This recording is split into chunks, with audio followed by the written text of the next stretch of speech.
Okay, assalamu alaikum. Hope you're well. Good morning, good evening, good afternoon, wherever you are. Okay, let's see who we have here with us tonight. Assalamu alaikum, Geralt. This is regarding, this is about, I thought I'd do it about this because I've been meaning to talk about this topic as well. As you can see in the thumbnail, I put in the middle of the thumbnail a smaller version of the thumbnail for the video of Hassan and Maliki talking about pretty much the same thing. So I thought I'd add to it a bit. I just need to add one more thing over here.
What is that?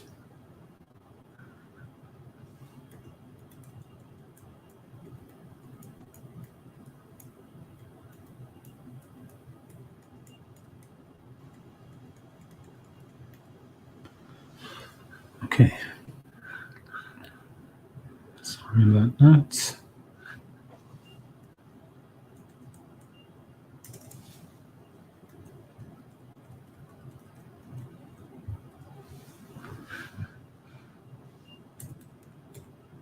Something's happening which is a bit buggy here.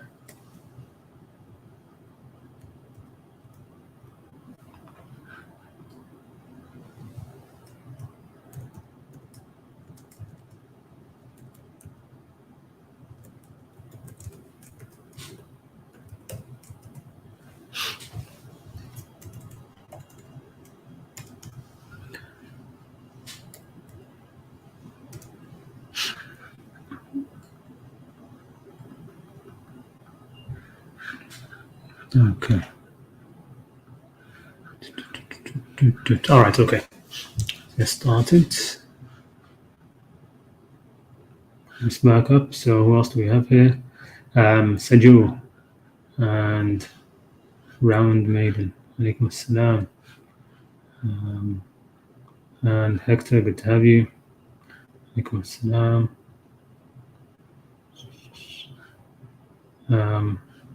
Did they sentence him? No, as far as I know. I haven't been keeping up in the last couple of weeks. No, unfortunately. I can't hear him. Yeah, I was being a bit quiet there. I think that's why. I have somebody backstage, I think, right now. The mic is not connected. Start saying the Quranic MU. I'm guessing that's Quranic Mu'min. Anyway, let me introduce my slides here and I'll go through what I wanted to discuss briefly. Share the relevant verses, some of my ideas about them, and maybe generate some discussion with some of you. So the Quran's misguidance, which is, that's like a loaded title, right? Because the Quran isn't meant to be for misguidance, it's meant to be for guidance, yes? But there are certain verses in it which point to that way a little bit, okay? that the Quran will be a source of misguidance for some people, right? The most obvious ones are verses are in the beginning of Surah Al-Baqarah, right? I'm sure many of us have read this. It says, أعوذ بالله من الشيطان الرجيم إن الله لا يستحي أن يضرب مثلا ما بعوضة فما فوقها. Right? Indeed, Allah is not timid, is not shy to present an example like that of a mosquito, or even what is smaller than it, right? فما فوقها, which is strange that they put in translation what is smaller than it. It says here in Arabic فما فوقها, so whatever is above it. So from mosquito to something bigger, right? But sometimes it's said that this is due to eloquence, that by saying that, it's also including its opposite, right? So even smaller than the mosquito. فأما الذين آمنوا فيعلمون أنه الحق من ربهم. And as for those who have faith, they know that it is the truth from their Lord, right? وأما الذين كفروا, but as for those who have kufr, those who have a preponderance of kufr, the ingrates, the ungrateful, فيقولون ماذا أراد الله بهذا مثلا. Okay, they say, what did Allah intend by this example? Which again shows that these, of course, are not disbelievers in God, right? So it says, as those who have, when I say those who disbelieve, okay, that's not what it actually means, okay? Those who are ungrateful, they're ungrateful for these examples, these metaphors Allah is giving, okay, and they're ungrateful in general, right, for the gift of revelation. They say, what does Allah intend by that? They don't bother, thinking about it, practicing shukr, like the shukr of the hearing, the mind, the sight. Okay, this is the key aspect of shukr all over the Quran, right? That which is opposite of kufr, that they are ungrateful. Rather, they are ungrateful for the blessings that they have been given. They don't use their intellects, their sight, their mind. So they're here just dismissively just saying, ماذا أراد الله بهذا مثلا? What does God intend with that? Without actually utilizing their minds, and when they can hear it here, but they're not really even listening, right? As other verses in the Quran talk about them, they listen but they don't hear. Okay, so they say ماذا أراد الله بهذا مثلا. Okay, and then the verse continues. يضل به كثيرا ويهدي به كثيرا. He misleads or misguides many thereby, and guides many thereby. Okay, and the important part is وما يضل به إلا الفاسقين, right? And he misleads not except the fasiqeen, right? The defiantly disobedient. And it's always worth remembering that whenever you hear al-fasiqeen in the Quran, it's very much so linked with the munafiqeen. إن المنافقين هم إن الفاسقين هم المنافقون, right? وإن المنافقين هم الفاسقين. That the Quran mentions that the fasiqeen are munafiqeen, right?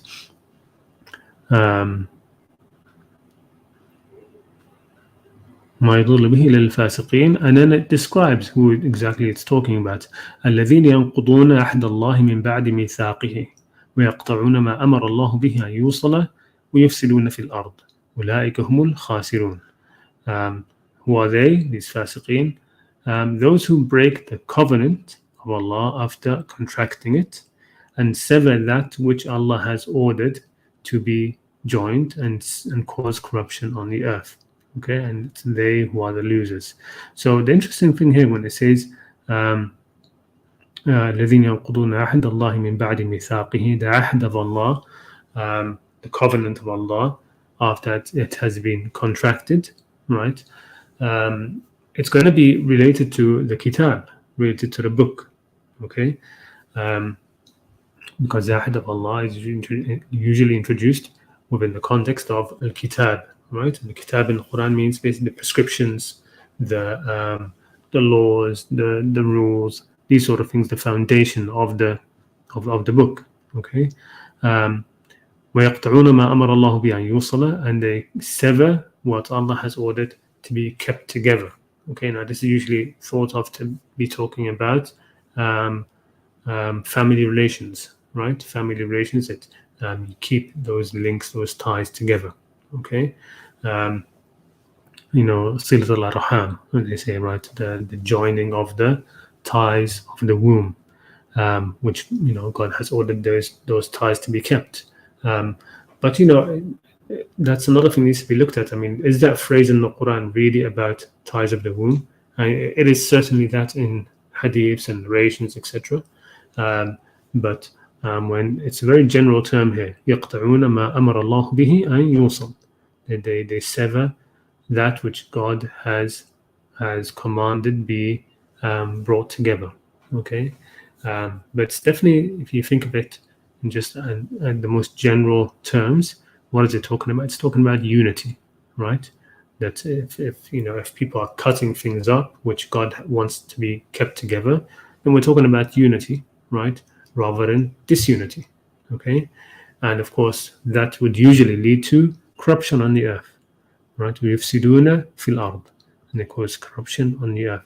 So I'm wondering sometimes, is this part related to the famous verse of the muhkamat mutashabihat in the beginning of Surah Al Imran, right? Where here it talks about how the book, the kitab, has been sent down to the Prophet. Of it are ayat which are muhkamat, which are judgmental ones, which are used to form judgments. And you could say, as they usually translate, the foundation of the book, right? The clear signs, sort of, right? It's all clear, but here, of course, I'm just using a different wording because the Quran is all mubin, but some of the verses are muhkamat and some are mutashabihat, right? So the muhkamat here are the foundation of the book, and then there are others which are mutashabihat. Mutashabihat literally means resembling other things, resembling each other, or resembling something else. It could be that they seem to be indicating even injustice or something, right? This seems wrong, mutashabih, right? Doesn't seem right. There's something which doesn't seem clear over here, right? And then the verse continues, فَأَمَّا الَّذِينَ فِي قُلُوبِهِمْ مَرَضٌ, right? Zayghun in this case, not marad. As for those in whose heart there is a deviation, okay, they always follow the mutashabih, right? Seeking its interpretation and seeking its interpretation, and thereby seeking fitna.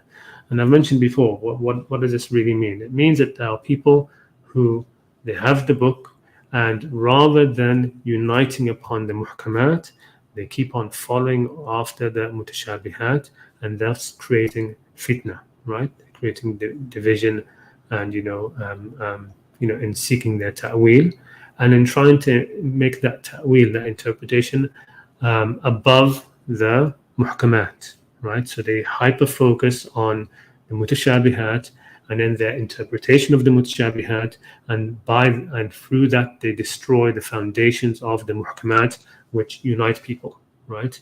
The muhkamat, through which are the main building blocks, the main road for guidance, right? And they start going on and on and on about the interpretation of certain mutashabihat, right?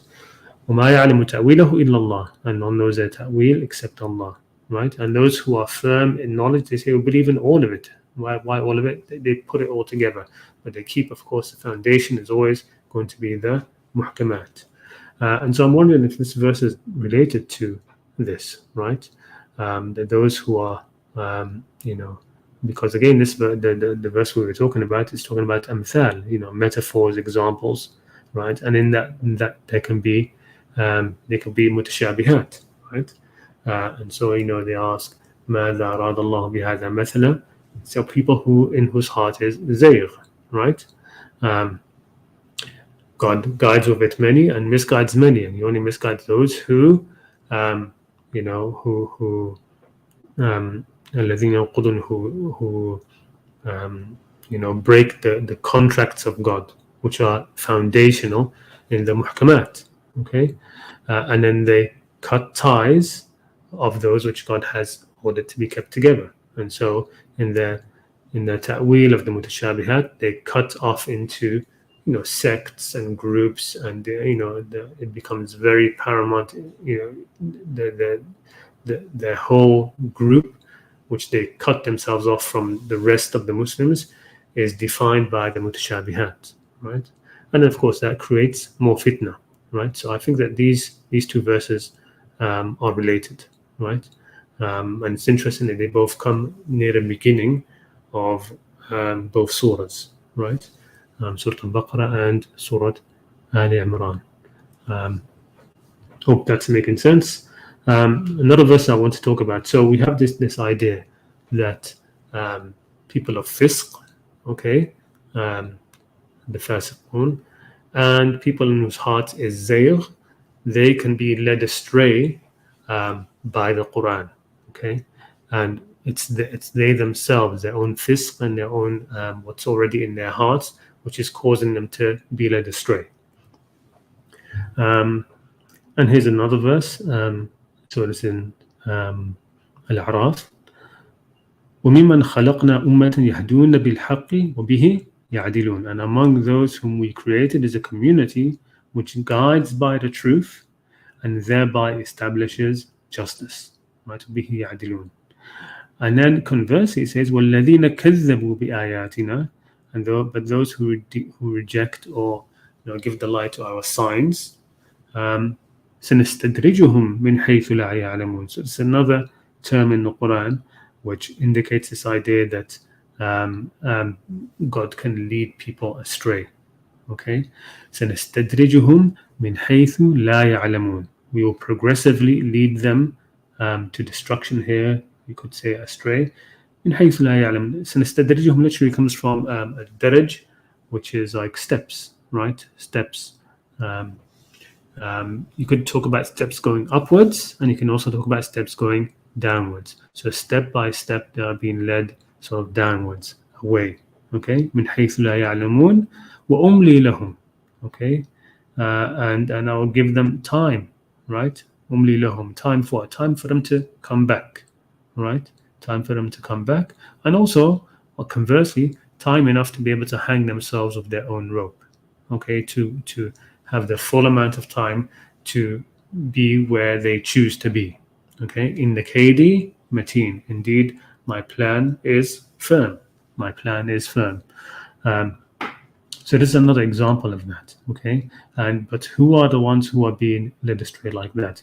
الَّذِينَ كَذَّبُوا بِآيَاتِنَا. Those who deny our signs, right? These are the ones who slowly, step by step, they're going to be led astray in that kind of way. Okay, and conversely, so when you look at وَالَّذِينَ كَذَّبُوا بِآيَاتِنَا, what does that mean, right? In many verses, I've mentioned this before, that you have الَّذِينَ آمَنُوا وَعَمِلُوا الصَّالِحَاتِ وَالَّذِينَ كَفَرُوا وَكَذَّبُوا بِآيَاتِنَا. Right? In the Quran, you have those who have faith and do righteous deeds, and then you have, conversely, you would expect it to be those who have kafaru and done bad deeds, but instead you have that the good deeds are juxtaposed with the takzeeb, the denial of the ayat of Allah, right? So I've put forward the idea that perhaps the idea that الَّذِينَ كَذَّبُوا بِآيَاتِنَا, this is more about actions, right? This is more about the denial of God's signs, right? It's more about the actions. And this also lends weight to that, because this also is being contrasted with the first part, which is وَمِمَّنْ خَلَقْنَا أُمَّةً يَهْدُونَ بِالْحَقِّ, right? They guide with what they know to be true, right? They guide with the truth. وَبِهِ يَعْدِلُونَ, and with it they are established justice, right? Whereas these are the opposite. وَالَّذِينَ كَذَّبُوا بِآيَاتِنَا, they are not like that, right? So they're not going to be like that first group. They're not going to be people who guide with truth, and they're not going to be people who establish justice. Okay. Now here's another interesting one in the Quran, where it actually just says "Man adalla Allah" in the verse here, whoever God misguides. Right. So let's look at it from the beginning. بل اتبع الذين ظلموا أهواءهم بغير علم. But rather those who wrong, those who are unjust, they follow their own ahwa. Now we talked about ahwa in one stream before, that ahwa doesn't mean like the desires of, it's more like the intellectual desires rather than the desires of, bodily desires, right? So it's this whimsical, the whims of the intellect, right? بل اتبع الذين ظلموا أهواهم بغير علم. Okay, and that's why it says, okay, it has without knowledge, right? So you follow your whims and you make these proclamations, these ideas, you put them forward without any knowledge, right? And you follow through of them, right? And of course, they are الذين ظلموا, they are unjust, okay, بغير علم. And then it says, فَمَنْ يَهْدِي مَنْ أَضَلَّ اللَّهِ. Then who can guide one whom Allah has led astray, right? Who can guide somebody who Allah has led astray? وَمَا لَهُم مِّن نَاصِرِينَ. And for them there are no helpers. Now another way to actually read this is فَمَنْ يَهْدِي مَنْ أَضَلَّ اللَّهِ could be read as who can guide one who has missed Allah, right? So if you've missed understanding Allah, missed knowing Allah, how can you be guided to anything else, right? Because you can say, for example, man adalla at-tariq, right? Who has lost the way, okay? Lost the way. The way hasn't made him misguided, right? But he himself has lost the way. He can't find the way. When somebody is lost, you say adalla at-tariq. He couldn't find his way. The tariq meaning the right way. I've lost my way, basically, right? I've lost my way. And so you can, that same formula, the same way of saying it, right, is being used here. Man adalla Allah, right? Whoever has sort of lost Allah, who has missed Allah, who has not found Allah, right? فَمَنْ يَهْدِي مَنْ أَضَلَّ اللَّهِ. Who can guide who has not found Allah, right? وَمَا لَهُم مِّن نَاصِرِينَ. So that's another way of reading that. Okay, but again, you can see that the key thing I'm talking about here is that we're talking about, if we're going to read this as God misguiding them, then who is He misguiding? Who is He misguiding? He's misguiding الَّذِينَ ظَلَمُوا, right? Who follow their ahwa without any knowledge, right? These are the ones who are being misguided. And here's another example of that same formula being used. And again, it's related to the munafiqeen. فَمَا لَكُمْ فِي الْمُنَافِقِينَ فِئَتَيْنِ. What does it matter with you that you are in two groups concerning hypocrites? وَاللَّهُ أَرْكَسَهُمْ بِمَا كَسَبُوا. And while Allah has made them fall back for what they have earned, right? So it's what they have earned. أَتُرِيدُونَ أَن تَهْدُوا مَنْ أَضَلَّ اللَّهِ. Do you wish to guide those whom Allah has sent astray? Or, an alternative reading, do you wish to guide those who have missed Allah? How can you guide who has missed Allah? وَمَن يُضْلِلِ اللَّهِ فَلَن تَجِدْ لَهُ سَبِيلًا. And whoever has missed Allah, you'll never be able to find for him a way. Okay? Or, whoever Allah has sent astray, you will never find a way for him. Right? So that's just another way of looking at these. Okay, now these are the key ones which I really wanted to talk about the most, right? These are at the end of Surah at-Tawbah. So it says, يَا أَيُّهَا الَّذِينَ آمَنُوا قَاتِلُوا الَّذِينَ يَلُونَكُمْ مِنَ الْكُفَّارِ وَلْيَجِدُوا فِيكُمْ غِلْظَةً. O you who have faith, fight those adjacent to you of the kuffar, and let them find in you harshness. And know that Allah is with the righteous. وَاعْلَمُوا أَنَّ اللَّهَ مَعَ الْمُتَّقِينَ. Now, the kuffar here in this verse are actually Muslims. Okay, they are not. Remember again, kuffar are the ingrates, right? There are people who the key meaning of kufur is the ungrateful, right? And now, how do you know that these are actually among the Muslims, right? So, well, first of all, it's in Surah at-Tawbah, right? The end of Surah at-Tawbah, and everybody adjacent to the Muslims at the time, okay, in Medina. Everybody there was Muslim already. Pretty much all of Arabia had become Muslim at this time, right? Outwardly, they had become Muslim. So who are the kuffar here? right? Who are the kuffar? There were no nearby tribes who were not Muslims anymore, right? So at-Tawbah is all about the expedition to Tabuk, right? Which was, all the way up north, right? There were no kuffar tribes really around at that time. Okay, so we're talking about late in the prophetic career, but also you can see from the rest of the verses as we read them, you'll see that it's talking about Muslims, right? وَاعْلَمُوا أَنَّ اللَّهَ مَعَ الْمُتَّقِينَ, right? Then it says وَإِذَا مَا أُنزِلَتْ سُورَةٌ فَمِنْهُمْ, and so whenever a surah is revealed, is sent down, فَمِنْهُمْ مَنْ يَقُولُ أَيُّكُمْ زَادَتْهُ هَذِهِ إِيمَانًا, which one of you has this increased in iman? So of course this is not referring to disbelievers, non-Muslims, right? This is talking about Muslims, right?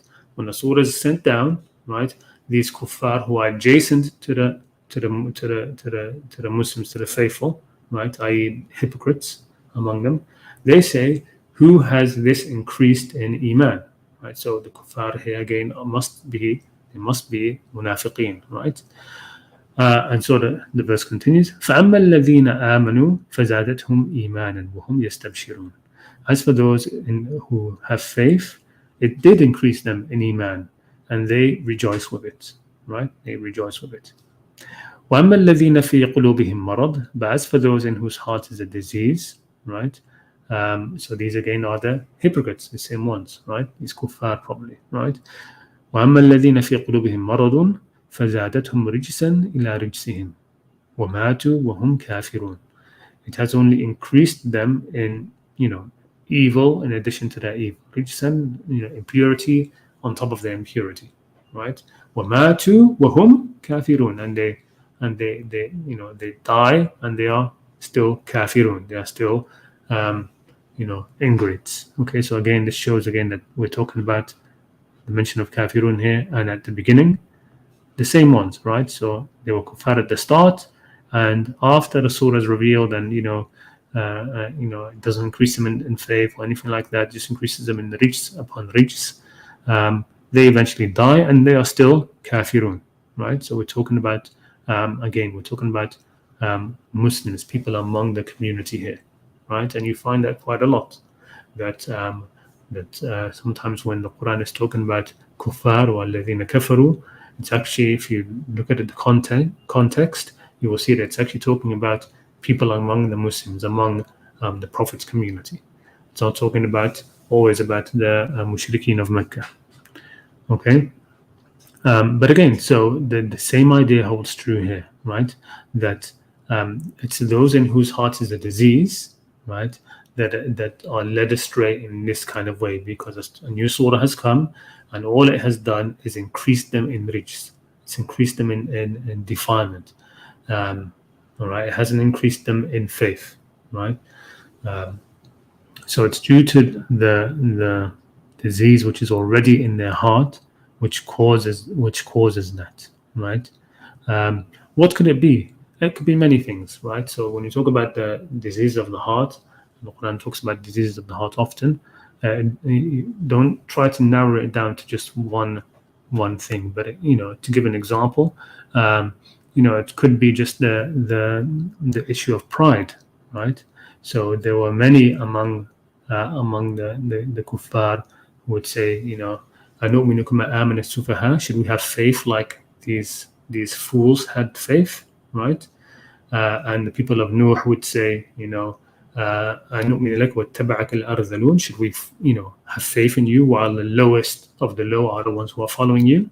It's this idea of superiority, right? That's a disease in the heart, and so they turn around and they say, who has this increased in faith, right? And they're seeing that there are people of faith, the simple people, the slaves, the poor people, that this is increasing. If that's increased them in faith, that actually works conversely on themselves, right? Them seeing that this surah has increased this poor person or this lowly person in faith, that causes it it pushes them the opposite way, right? Because they don't want to be associated with those whom they see as lower than themselves. Okay, that's a disease in their heart, and so it just increases them in that rijs, right? So that's a way to see it, to understand that what's happening here is that there are things in the heart which the Quran's presence is pushing them away. You can think of it a lot like how the presence of light pushes back darkness, right? It pushes back darkness.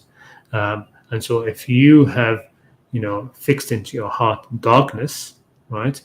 And that's what you're holding on tight to, right? This darkness of superiority, for example, of racial superiority or nobility or pride. When the Quran lands in your midst, if you're holding on to that darkness in your heart, you're going to be pushed away from the light yourself, right? You're going to be swept away with the darkness further and further away, right? وَمَاتُوا وَهُمْ كَافِرُونَ, and they die and they are ungrateful, right? You've got this light here to purify you, and you move away, you move away from it with, you hold on to the darkness and move away with it. Okay, hope that's clear.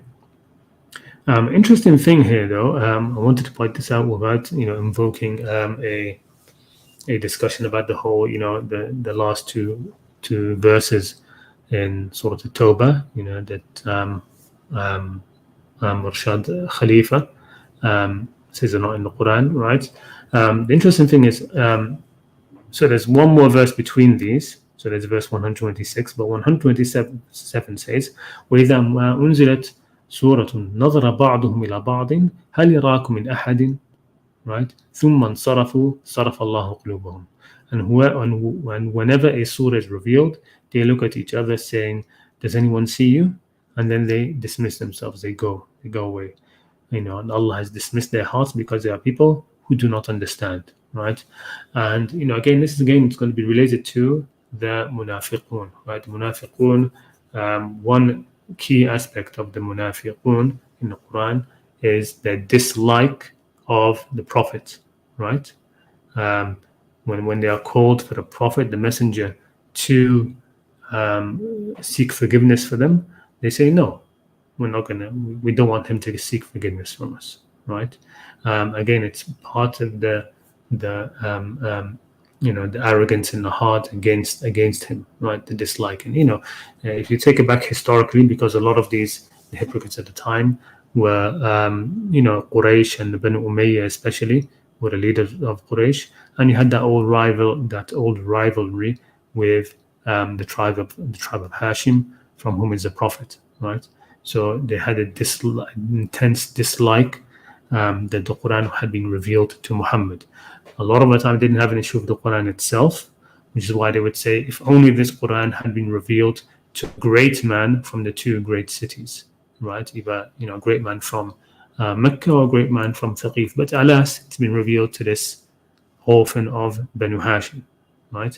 And so that was one of the main reasons which led them to not follow, to be ungrateful for the message, for this revelation, and dislike of the Prophet, right? Now, of course, I'm not insinuating too much. I hope that those who reject those last two verses of Surah at-Tawbah, it's because of that. I know that there's some genuine reasons behind it, especially the numerical ones. But it's just interesting to note that, right? That right after this, the next two verses are those verses, right? لَقَدْ جَاءَكُمْ رَسُولٌ مِّنْ أَنفُسِكُمْ, right? There has come to you a messenger from among yourselves, عَزِيزٌ عَلَيْهِ مَا عَنِتُّمْ, etc. Right? And that's a part that sort of they turn away from, right? They turn away from. Okay. All right. That's about it. The person who was backstage has gone. But that's basically what I wanted to present today. If anybody wants to come on and talk about it, you're more than welcome. Hey, assalamu alaikum, Adriana. Good to see you. What do you think of Surah Tawbah 101? Let's see what that is. Surah Tawbah 101.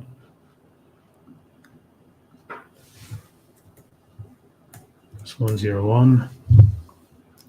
من حولكم من الأعراب منافقون ومن أهل المدينة مردوا على النفاق لا تعلمهم نحن نعلمهم سنعذبهم مرتين ثم يردون إلى عذاب غليظ. Yeah, so it's it's similar to that, right? So again, it's talking about the munafiqun who are outwardly, of course, Muslims. So it's very similar to that verse that we were talking about. Where is it? This very verse here, right? قاتلوا الذين يلونكم من الكفار وليجدوا فيكم غلظة. Right? Fight those who are around you from the kuffar. So these could be among those Arab tribes, right, who are Muslim but munafiqun, right? Munafiqun. So yes, I get that definitely. What was that? So 607. This proves that Sahaba, some among them, Sahaba were not in the right. Yes, I mean it's a important point that when you look at the Quran chronologically, you see an increase in nifaq, not a decrease. Right, that the nifaq is increasing from the Meccan period. Right, there is an increase of nifaq, and especially Surah at-Tawbah, which is one of the last surahs revealed, mentions a lot the situation around Medina and at that time that there was a huge amount of hypocrites and that they were very active, right? They were very active. They were active before then as well. I mean, you look at Surah Al-Ahzab, right? And the way the munafiqun there would harass women, etc., that sort of thing. So if you find this all over, that there's an increase in nifaq as you read on through the Quran. All right, we have Alif. Assalamu alaikum. Let me put you on. Assalamu alaikum. Assalamu alaikum wa rahmatullahi wa barakatuh. How you doing? Good to hear you. I'm good. Yourself? Yeah, it's last 3 months have been interesting. Been working a lot, trying to achieve my qadr, and I had a series of mini faith crises in June as I was researching, going deeper into Injil and got into some esoteric stuff, and had a chat with the submitters, and it turns out they're actually extremely dogmatic, um, and quite polarizing, and they hinge on the same kind of Sunni logic regarding, you step out of line and all your deeds are wasted. Yeah. And here, you got to accept all the messengers, including our messenger, and everything. So, like, basically, the tafsir of Rashad, may he rest in peace. I think, on a net basis, like I want to respect his contribution, without necessarily taking him as an imam. But it's kind of like with the hadiths, but it's except it's his tafsir,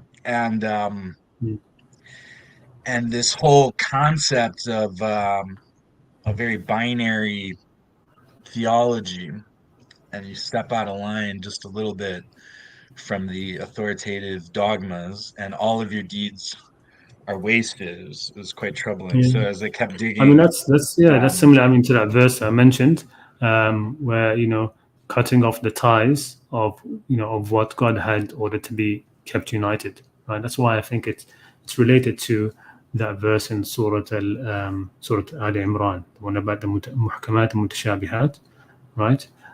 So the most, let's say, the best you can say is that the idea of those last two verses of Surah At-Tawbah not being part of the Quran, say it's mutashabih, right?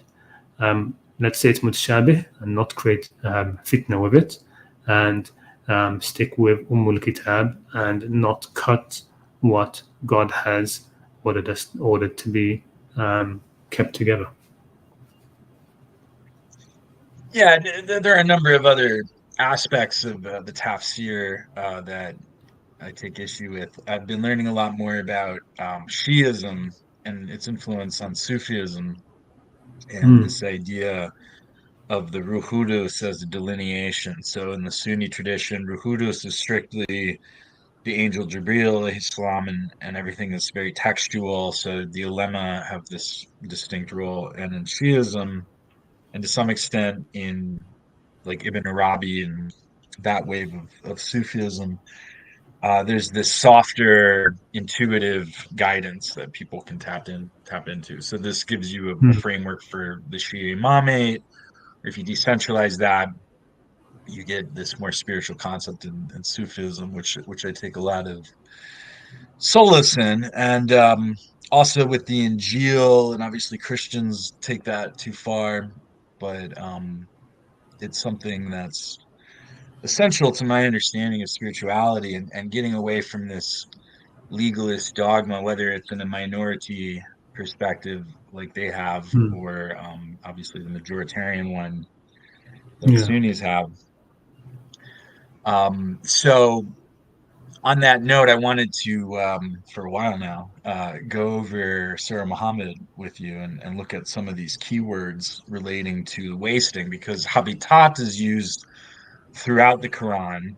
There's a metaphor of deeds being scattered like ash, Hmm. and there's some funny instances of what might trigger it. So obviously, kufr, shirk, nifaq are cited. So we've gone over this, and whether this is a set projection that is totalizing or specific to the deeds in question, right? So, for instance, let's say that Elon Musk is not a believer in God or God's plan. So his vision of deeds is to build a mission to Mars so that we can materially have more survivability, right? That's his life Hmm. goals. And he's been no friend to Muslims with this suppressing reach regarding Palestine. Um, but maybe, if he did some charity, or he's done some good things for humanity, in the general sense of what would be acceptable charity, maybe those would count for something, right? Or maybe not. Maybe it's circumscribed only to believers, but within that sphere, um, we don't need to go all out on our interpretations, because we've seen, shirk fanaticism and with Quranists, Kufr fanaticism with Salafists, etc., and it makes God's justice call into question when when the other verses in the Quran of binding promises, your deeds will be credited as long as you're a believer. This kind of a thing would be subject to a number of caveats.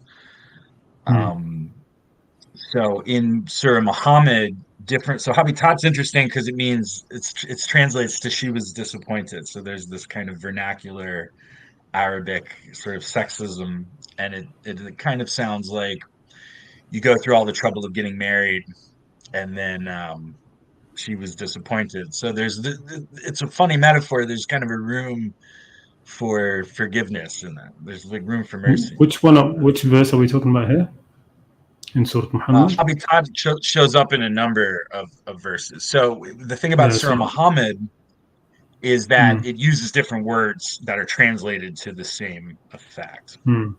Um, so verse one, this is like the theme of this surah. It starts out in Indina Ladina Kafaru, those who disbelieve and avert from the way of Allah, He will waste their deeds. Hmm. So that's one use of the word. Yeah, and in that one, the actual the Arabic is أضل أعمالهم, right? So the sort of their works are astray, or their actions are vain, or that it's Okay, so using the that's word that's more in dalal. with your thesis, that it's Hmm. set specific to the deeds. Their deeds of trying to subvert the deen Hmm. are wasted, rather than that. Like, for instance, let's say for the sake of argument that Sheikh Farhan bin Maliki is right about almost everything, but maybe he's wrong about one thing. Maybe the traditional, you know what I mean? Just one little thing Yeah. the traditionalist might Hmm. be right about, and that would be, that wouldn't give him credit by that interpretation. But it doesn't Hmm. waste that he's calling us to this more Yeah. beneficent. Mm. interpretation of Islam, or vice versa. That, let's say, someone like one of these Salafi YouTube preachers. I'm not going to name names to backbite them, but we generally don't like them. We don't like their interpretations, but maybe they say you should do Alhamdulillah, Subhanallah, Allahu Akbar 34 times before you go to sleep. That's good advice, right? So they should get credit for that and not necessarily lose everything if they're deeply wrong about other things, right? So give credit. Okay, so then another word, those who are killed in the cause of Allah. So this ties in with jihad. Mm. That's a little bit different in Yeah. verse 4, at the end of verse 4. Yeah. Let me have a look at that. So at the end of verse 4, um, the end of verse 4, so it says what?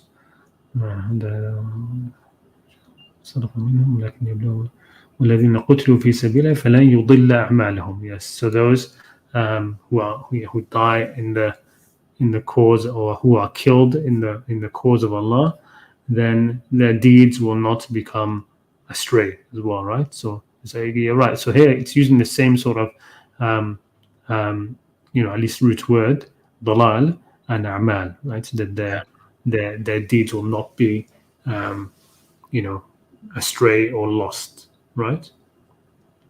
Yeah. Okay, and then I verse see what you're 8. saying. Okay, so it's the same root. It's different from habitat. It has to do with Yeah. essentially the serve. It's this theme that you were talking about with shirk as well. That applies to the kufr in this context. It's Mm. it's like the service, Mm. or no? What's the root exactly? Dalla, udilla, Dalla is yudilla. for yeah, exactly, for dalal, for like astray, to not to not be on the right path, um, adalla sabil, right, to be astray on of the road, the sabil, right. So it's the opposite of huda, right? Opposite of guidance, dalal and huda, right? These are usually put as opposites in the Quran, right? So فلن يضل أعمالهم, right? So you could say that um, it's basically saying that their deeds will never be lost, right? That they will always have them, that they'll always be present, right? That Okay, they're so not going to verse be 9 is a little misplaced. different. The Sorry. the root here in verse 9, the root is a little bit different, even though they Yeah, translate it.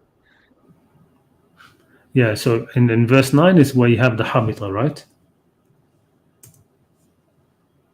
Yeah. So in verse 9, ذلك بأنهم كرهوا ما أنزل الله فأحبط أعمالهم. Right? That is because they disliked what God had sent. And so, he has, أحبط أعمالهم. He has caused their works to fail, to be fruitless, to fall. Right? Um, Okay, so that's yeah. interesting because if you think of Yeah. it that way, it ties in with the enigma of the crucifixion in Surah Mm, Nisa. I did a little talk about that the other week, and mm, how it ties in with this asceticism, but the ascetics were usually monophysites, which are very much castigated, like in Maida 72. Even if that might also apply to Chalcedonian Orthodox Trinity, it definitely applies to the ordering of the words. So there's this subversion of Gnostic perspectives that's being addressed in the Quran, that's studying these different Gnostic late antiquity groups, which were still populous in different clusters in the region at the time. It helps to yield that insight, but also as opposed to the traditional, it was Judas got his face changed, and it's like a bit much, right? This puts a lot of people mm, off. It sounds unserious to, like, if you want to do dawah to Christians to get them say, hey, actually, God sent a prophet. He wants you to be Unitarian. That's the right take, and you can still be Christian. Verse 548, 546 in Maida says that, but like, don't be Trinitarian.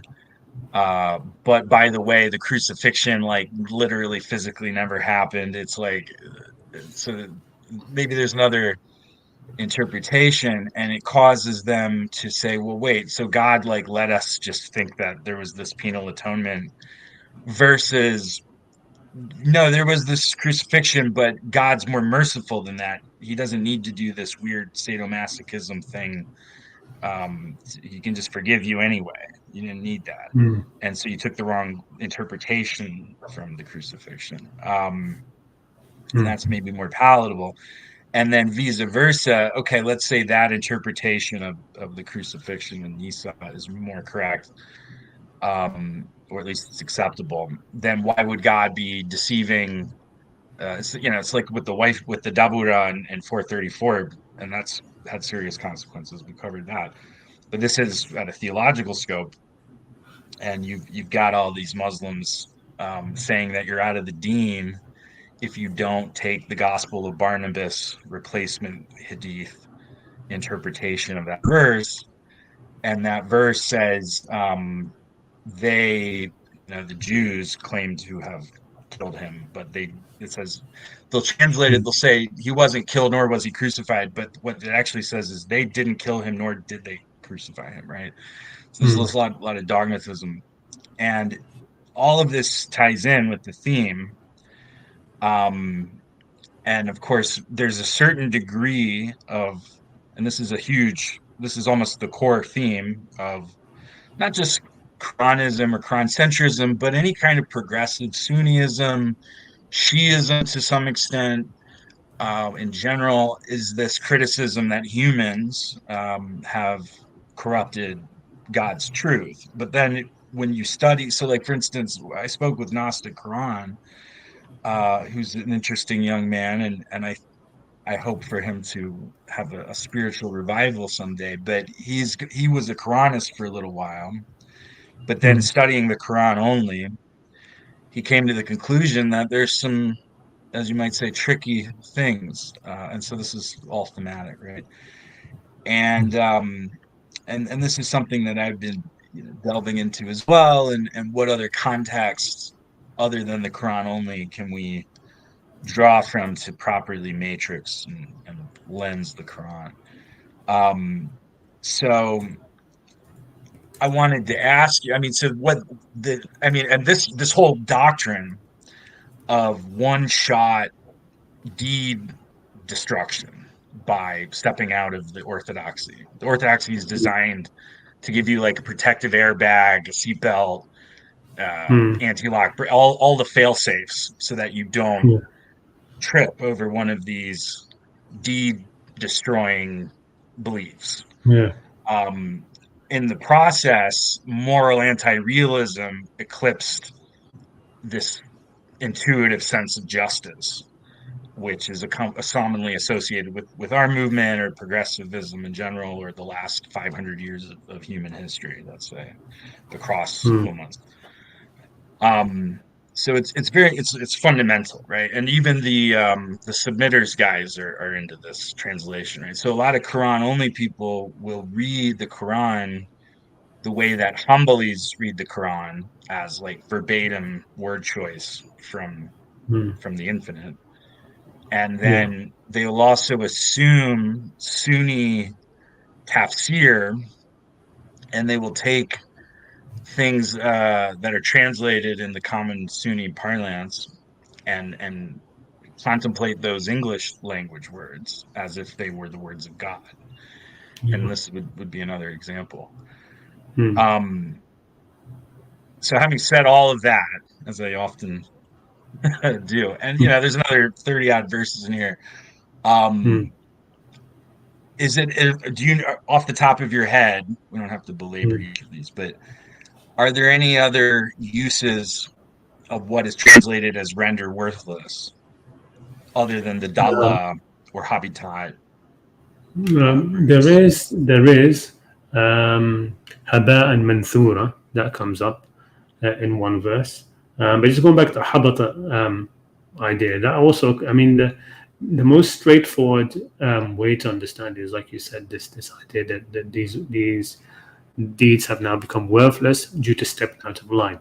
And I think the one which would cause the most issues, isn't it? I mean, the ones you've mentioned here in Surah Muhammad, um, they're sort of like much more easy to reconcile. But you can, I mean, they're pretty straightforward, right?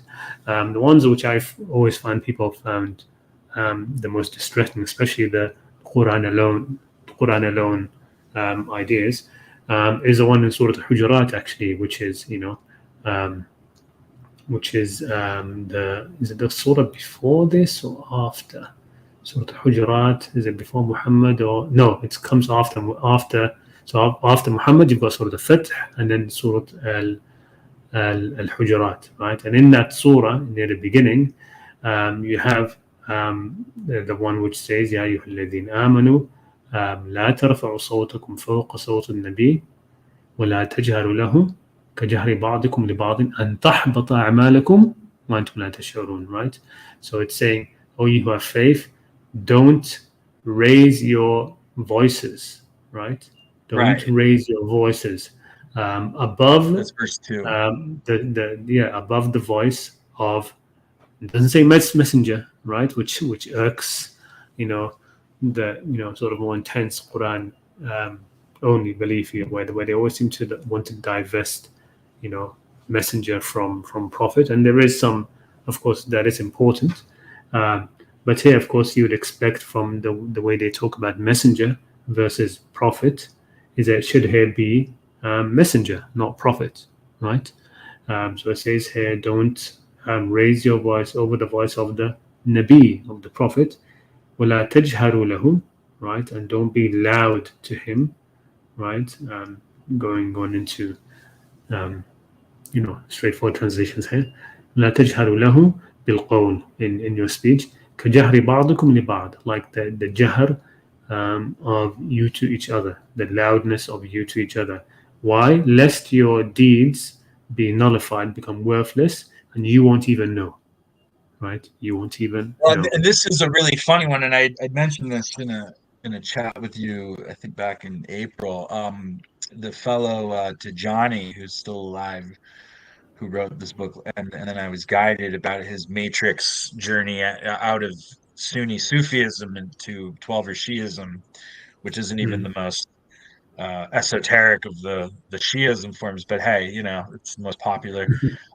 Talks about being in the Sufi hall and having a bunch of questions, and the sheikh brought up this verse to kind of shame him into quiet. To shut up. And it's quite a funny. This is the funny one. I mean, the Surah Muhammad is like, please kindly don't subvert the religion, or it's going to be bad for you and whoever. So it's like, okay, I'll try whatever that means. So I got to figure out what that means. Like, am I subverting the religion by being, by having these conversations with you, or am I guiding people? Right. So this is the Quran uses these broad set rhetorics, like don't do evil, or it's gonna be bad. Okay, I won't. And then Muslims will have arguments, and they'll cite many verses from the Quran that are these shotgun rhetoric set allocations, and it's like ambiguous. You just turn it around and point the same verse as the other guy. But this one's funny because it's such a specific. It's kind of like the one where don't bug him at dinner, and a lot of people are ready to leave the deen when they come in and they read the Quran. Let me break in. I say, no, that's about hadith. It's about not leaking. It's not doing any leaks unauthorized. This one is really funny.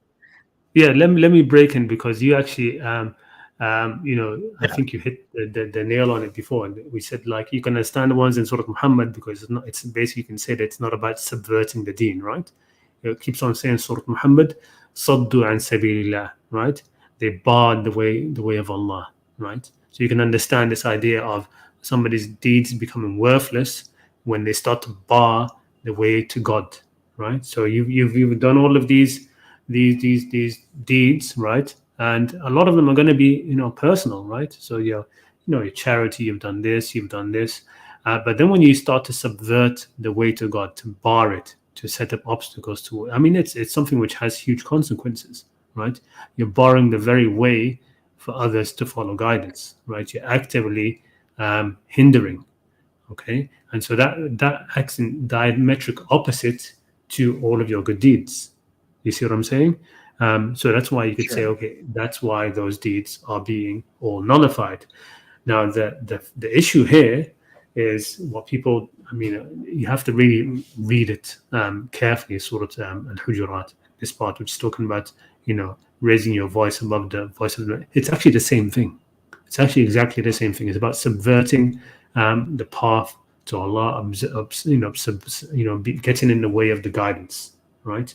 And by the way, Yeah. just to mention this one, the next verse does say, um, um, you know, those who lower their voices in the presence of the messenger of Allah. So it doesn't say the prophet. So Yeah. verse 2 says prophet, verse 3 says messenger, right? So these things are linked. But the issue here, the thing about Surah Hujurat, it's incredibly interesting, right? It tells you some really insights into what's going on, right? The very first verse, what is it saying? يا أيها الذين آمنوا لا تقدموا بين يدي الله ورسوله واتقوا الله إن الله سميع عليم. Or you have faith, don't go in front of God and His messenger. Okay, now that automatically puts you in that realm of trying to take control, trying to move things the way you want it, trying to, again, going back to the idea of trying to subvert the deen, right? Trying to push things this way or that way, right? Trying to say, rather than letting God and His messenger take the lead and guide, you step up in front and say, no, let's do things this way. Let's have things this way, right? And when you go, to the tradition, who are we talking about here? A lot of the time, this, all agreement, Sunnis and Shia all agree that the verses about raising their voice in front, in the presence of the messenger, was due to Abu Bakr and Umar, right? That what happened was a tribe came and they became, they gave their allegiance, became Muslim, and so. They want, the prophet was thinking about, okay, who should he send to teach them, or who should he set up among them to be the emir, right? And so Abu Bakr makes a suggestion, right? Before the prophet said anything, he just says, O Messenger of Allah, put this person in charge of him, right? And then Umar steps up and talks and says, no, put this other person in front. And then Abu Bakr says, you only wanted to say something different from me, right? And then they started to raise their voices, right? So this idea of almost taking control, right, of ordering the messenger, telling him how he should go about things, right, in this very aggressive way, right? And they started to really be aggressive. The way they were aggressive to each other, they were also actually aggressive to the prophet. The verse says that, the hadith doesn't. The hadith doesn't say that they raised their voices over the voice of the prophet, right? The hadith says that they were only raising their voices to each other and they were being aggressive to each other. But the Quran here says no, the prophet was actually speaking and they were raising their voices, they were talking over him, right? Well, that's And they the were actually Sunni being hadith. I'm aggressive. sure that there's a Shia narration that would be like, oh yeah, these guys were being clumsy, because then they wouldn't say as much. Probably. I mean, I don't know, right? But probably. But that's the thing, right? And when you continue with the surah, right, you start to see that it's actually talking about this idea of people putting themselves in a position of closeness to the prophet, and putting themselves to be like almost the he can't do things without their say so, right? Of being in positions This of probably also ties high leadership. Yeah. it probably also So ties into this concept of being an imam, whether it's in the high imam Shia sense or in the general, like, I'm an imam of a masjid Sunni sense, and being deferential. So I mean, I guess the key question here is, given your etymological understanding of the Arabic vocabulary used in these contexts, let's say, for example, that I or you, we have like a pretty successful career as Muslims. We do a lot of dawah, a lot of people come into Islam. These are all good deeds. But let's say maybe not the Salafi, but let's say something that's in between our understanding and like the Ashari mainstream, like Maliki understanding is like actually the truth. So we're getting some things wrong, and putting our hawa in some places, and we are raising our voices above the tradition, which we believe is not the voice of the Nabi in this case, right? Yeah.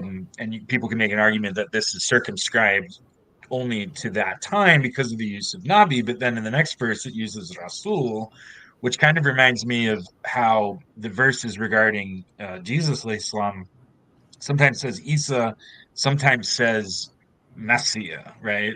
And when it talks about the crucifixion, it says they didn't crucify the Messiah. So this is the disceticism, is that Yeah.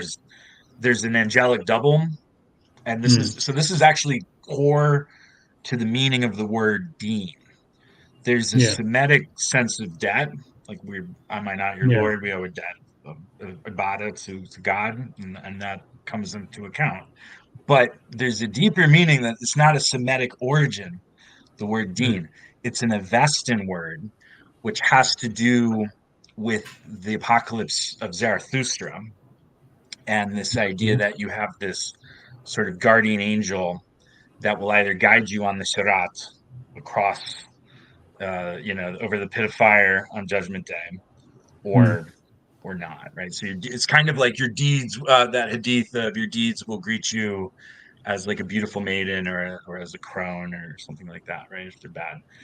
Um, and so this is how I've come to understand what the real Injil is this adoptionist, lower adoptionist Christology, not an exclusive adoption, but that the Rasul is this extension of the guidance, or the Ruhurus, or whether it's the angel Jibril, or it's more like high broadband internet, from God, whatever, right? That's in the mythology. We don't know all the details, but that there's the individual who's the prophet, and then there's this supererogatory, superimposed superego, which is the Rasul. And that there's this distinction at play in the Quran with the crucifixion, which is a subject of, is it deception? Does Allah scheme better? Is he the best of deceivers? Is another translation. And then here we have, this very twist of assignation utilized verse to verse, which is I hadn't thought of before we got into this. So that's interesting. Yeah. But going back to the idea of أحبط الله أعمالكم, right?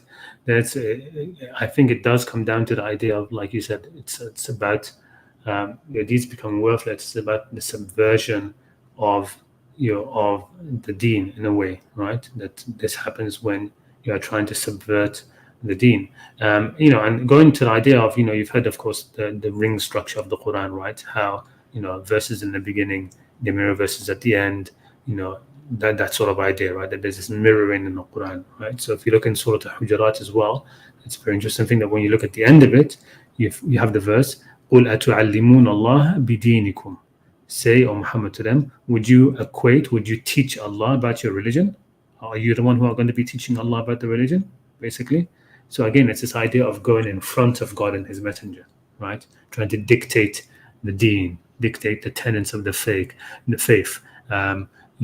take control, of which way is what, right? So that mirrors the beginning part. So when you understand the beginning of the surah in that way, even you can look at it, it's being reflected at the end of the surah, right?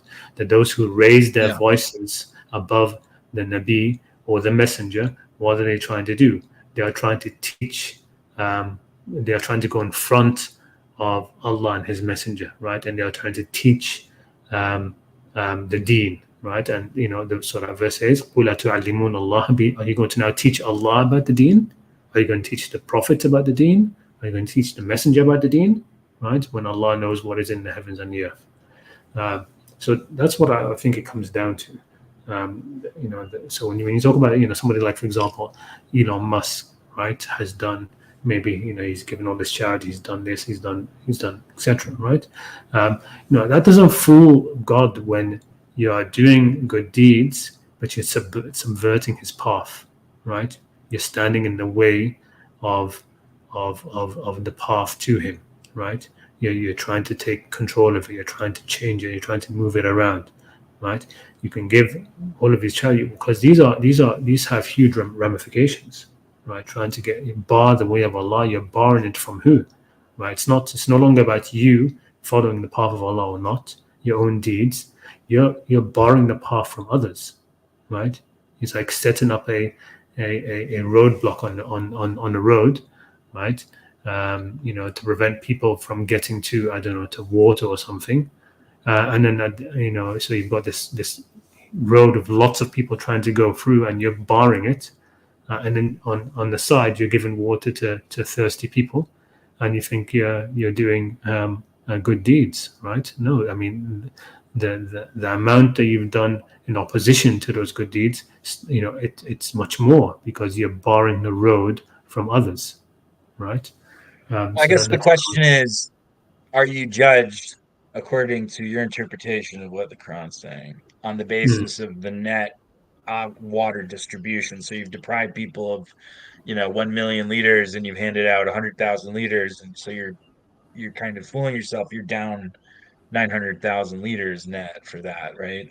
So like mm, for instance, let's say that I have a very good dawah career and I bring a lot of people to Islam. And to make it mm, easier, I teach that hijab is good, but it's not mandatory, because it says be modest and draw your haimar over your adornments, and that's a contextual thing. If it was really about the haimar, it would have said, and like, make sure you're wearing a haimar or something. And let's say mm. this is, I'm not necessarily taking that position Yeah, because yeah, there's some uncertainty, but but I could take, a lot of people take that position, right? So yeah. let's say I did, and I say that a lot, Mm. and I'm wrong. On Judgment Day, I Okay. find out, no, like, the Heimar was really, it was in there for, even though it wasn't so explicitly Yeah. reinforced, the Heimar was an important part of it, and Mm, you misguided people about that. But so now, so a version A, everything I did, I brought all these people to Islam, I did all this, I built a masjids, all this stuff, right? mm, Forget about it. Hell, right? Shouldn't have said that about the mm. Heimar. Yeah, but It's you so see important. that's Or B, I have bad deeds every time I said, don't worry about the hijab. Just come to Islam. But then I get all these other good deeds, and I get a mm, 10x multiplier, and then mm, I'm probably fine. You know what I mean? mm. That's a big Yeah. difference. Yeah, it's a big difference, but it's also a big difference in terms of, going back to what mentioned earlier about, there's muhkamat and there's mutashabihat, and there's great deeds, there's the big deeds, the kaba'ir, right? The kaba'ir al-ithmi wal-fawahish, the big sins and immoralities, and then there's the rest, which is lemam, which is just a minor, right? And God has promised that as long as you stay away from the great sins and immoralities, then everything else is forgiven. So Right, and that's how that women who don't wear hijab, even if hijab is so important, could still, as long as they're not actually like doing zina, right? They're not cheating on their yeah, yeah, husbands. They could yeah, they could be exactly. fine. But if I'm Yeah, like, hey, hijab, it's not that important, that might be a pretty, who is more unjust than those who speak lies about God, right? And here, this is thematic, and these two surahs we just looked at, mm, right? So maybe I'm getting more heat for having said, than for the people who actually didn't yeah. wear the hijab. You know what I I see mean? what you Because mean. now I I'm see doing what you something. mean. But Yeah, again, I would go back to the idea that as long as you're not doing that, sort of like, as you're saying, teaching the wrong interpretation, um, with respect to the big things, right? The kabair al ithmi wal fawahish, right? As long as that is not being done, right? God will forgive the lemon no matter how much there is, no matter how much there is. So if you have, in your account the lemon, the minor, um, sins because you've misguided, a whole stream of people, right? Well, let's say you have all of that in your account. All of that is forgiven if you've kept away from the major sins and immoralities, right? And for them too, okay, for them too, all these people that you'd say you've misguided with respect to these small things, right? They will all be forgiven for them as well, right? As long as it's not about the major things, right? You're not telling somebody that they can murder, that they can, steal, that they can, take the wealth of orphans, sure. that they can lie in court. You're not really saying the big things, right? Um, in the end, that's what it comes down to. Now, the rest of these things, it's don't forget where this world is a test, but it's also a competition, right? Who can actually come to grips with the even the dilemma, even the small things, even the mutashabihat, who can come to grips with them, and that's the space. في ذلك فليتنافس المتنافسون. Let those who compete, right? استبقوا الخيرات, race to goodness. So that when it comes to those interpretations and these things that we could be wrong, could be right, that's part of what God is watching for. That's part of what this world is to test out, right?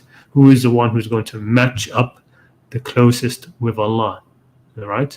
I think that's what it comes down to. Yeah. Those the verses about Ibrahim, when Allah says, وَإِذِ ابْتَلَى إِبْرَاهِيمَ بِكَلِمَاتٍ فَأَتَمَّهُنْ, right?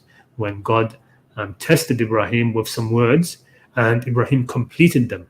I think the meaning of that is that God started off, let's say God started off a sentence, just to bring it down to like a basic analogy. God would start off a sentence and see if Ibrahim would finish it the way he would, the way God would, right? To show how aligned they were, how aligned Ibrahim was to what God wanted, right? And when he did, Allah said, "Inni ja'aluka linnasi imaman." I'm going to make you an imam for people, a person in the front, right? An example, right? Because why? Because he was so in tune with Allah, right? He was right there with him. Even Allah would say some kalimat and some words, and Ibrahim would complete them, right? It's like like somebody, like you having a friend where you know what he's thinking, or you can complete his sentences, or that sort of thing. Nobody under the Rasul rank is getting 100 on this theology and fiqh exam. My study of Islam, it's like there's so many interpretations, and you look at like Nisa 25, clearly haram to not to do zina with slaves, thinking it's somehow halal because of the wives and malakat aymanikum repeated in the Quran. I can see how that would be ambiguous, but that verse does make it pretty unambiguous. And all of the fiqh from Orthodox Islam is saying that that's the Sharia for 1400 years. So those guys are, would maybe all their deeds would be voided. I'm actually not just looking out for myself with this investigation. I'd like to have a more beneficent outlook about my. This is like the hard thing is we can become sectarian. We can be like, oh, they're all mushriks, etc. Well, maybe what I like about your theory is, yeah, sure, they've spoken shirk, and maybe even if they've executed people and stuff, maybe they're too far gone. But otherwise, hey, they're still our brothers in Islam, even if we disagree with them about major things. One more thing before I tie off. Oh, by the way, I did start a YouTube channel. It's called Zen Islam. Tag is Zen Islam 19. I'm trying to do some kind of Sufi wisdom within the Quran centric framework, based on extending the Mutazila tradition. I saw I a don't know couple a of lot. videos. Oh yeah, what did you think of it? Yeah, really. I mean, I was sort of listening to it in the background, but yes, I liked. I mean, I was listening to the first one where you're like, you think you're in your garden? Was that your garden, right? Where Yeah, I it's go out and really I pick a different plant every yeah, time. Yeah, the plants are the stars. yeah, So yeah, I'd love to get a few more subs. I've been doing weekly hutbas, and yeah, yeah, I'm trying to make it kind of a cat. I speak more softly and mm, slowly, and I try to make it a nice background mm, kind of entertainment, yeah, with educational value.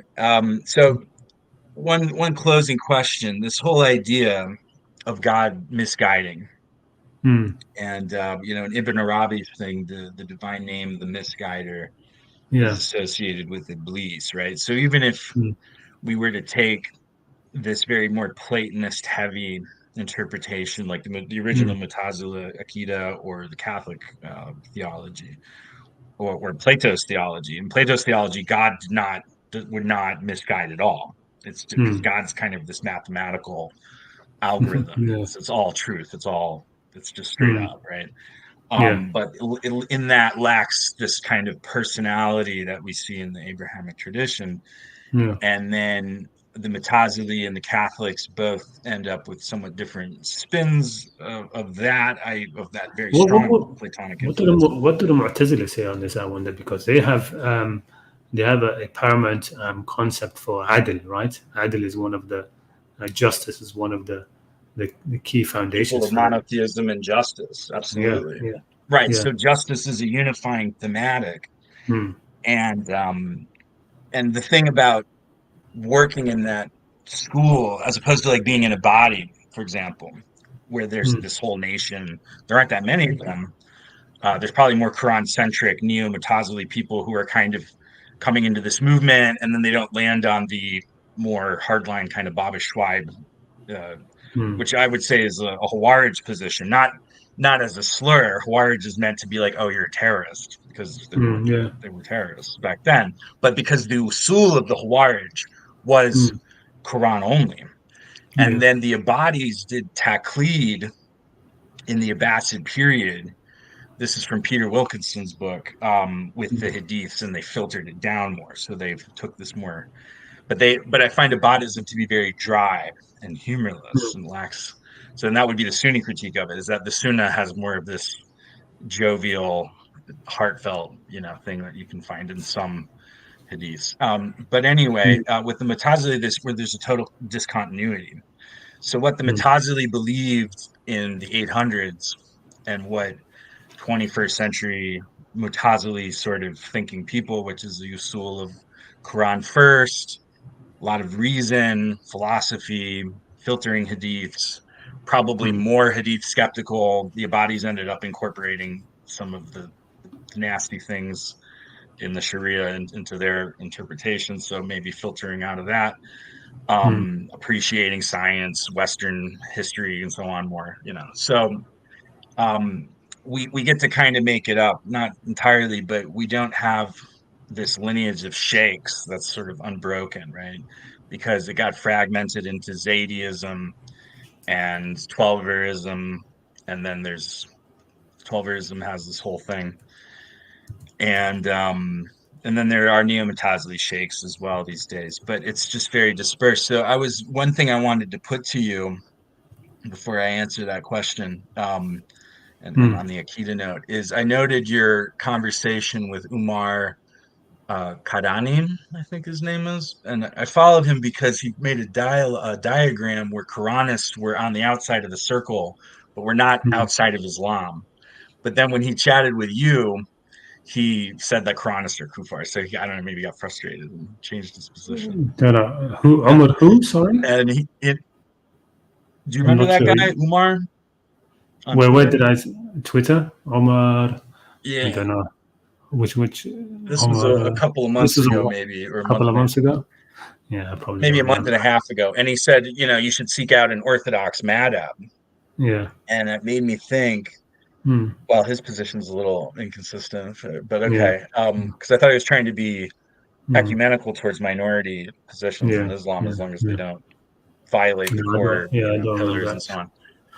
But But look, I going think, back to what you were saying. So when it comes to like, I'm just bringing back to what we was talking about in the stream about the and what you just asked about God's misguidance, right? The reason why I asked about yeah, specifically the Mu'tazila and the idea of justice is because the way I view this is that if somebody persists in following misguidance, persists and sort of like sidelines all attempts for guidance, you know, pushes it away, pushes it to the side, keeps choosing misguidance over and over and over again, right?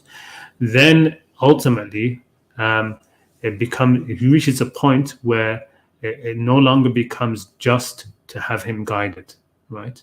sure. That it no longer becomes just that he becomes guided. Take a situation that's sort of like Abu Sufyan, right? Torturing the Muslims in Mecca, fighting against the Muslims all this time, and then right at the end, the 11th hour, right? They become guided, and that's it, right?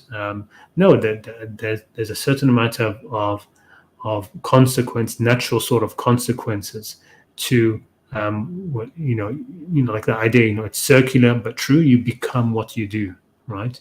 So the more you follow guidance, the more you receive guidance. The more you follow misguidance, the more you're going to start to receive misguidance. So it becomes a point where that's it. God's trying to extending guidance towards you is withdrawn, and instead what happens is you are giving more of this worldly life, right? And so you become more and more engrossed in it, more and more misguided into it. So in a way, I think sometimes in a way the misguidance of God is with respect to giving them the rest of their life with what they want, and that causes them to become more misguided.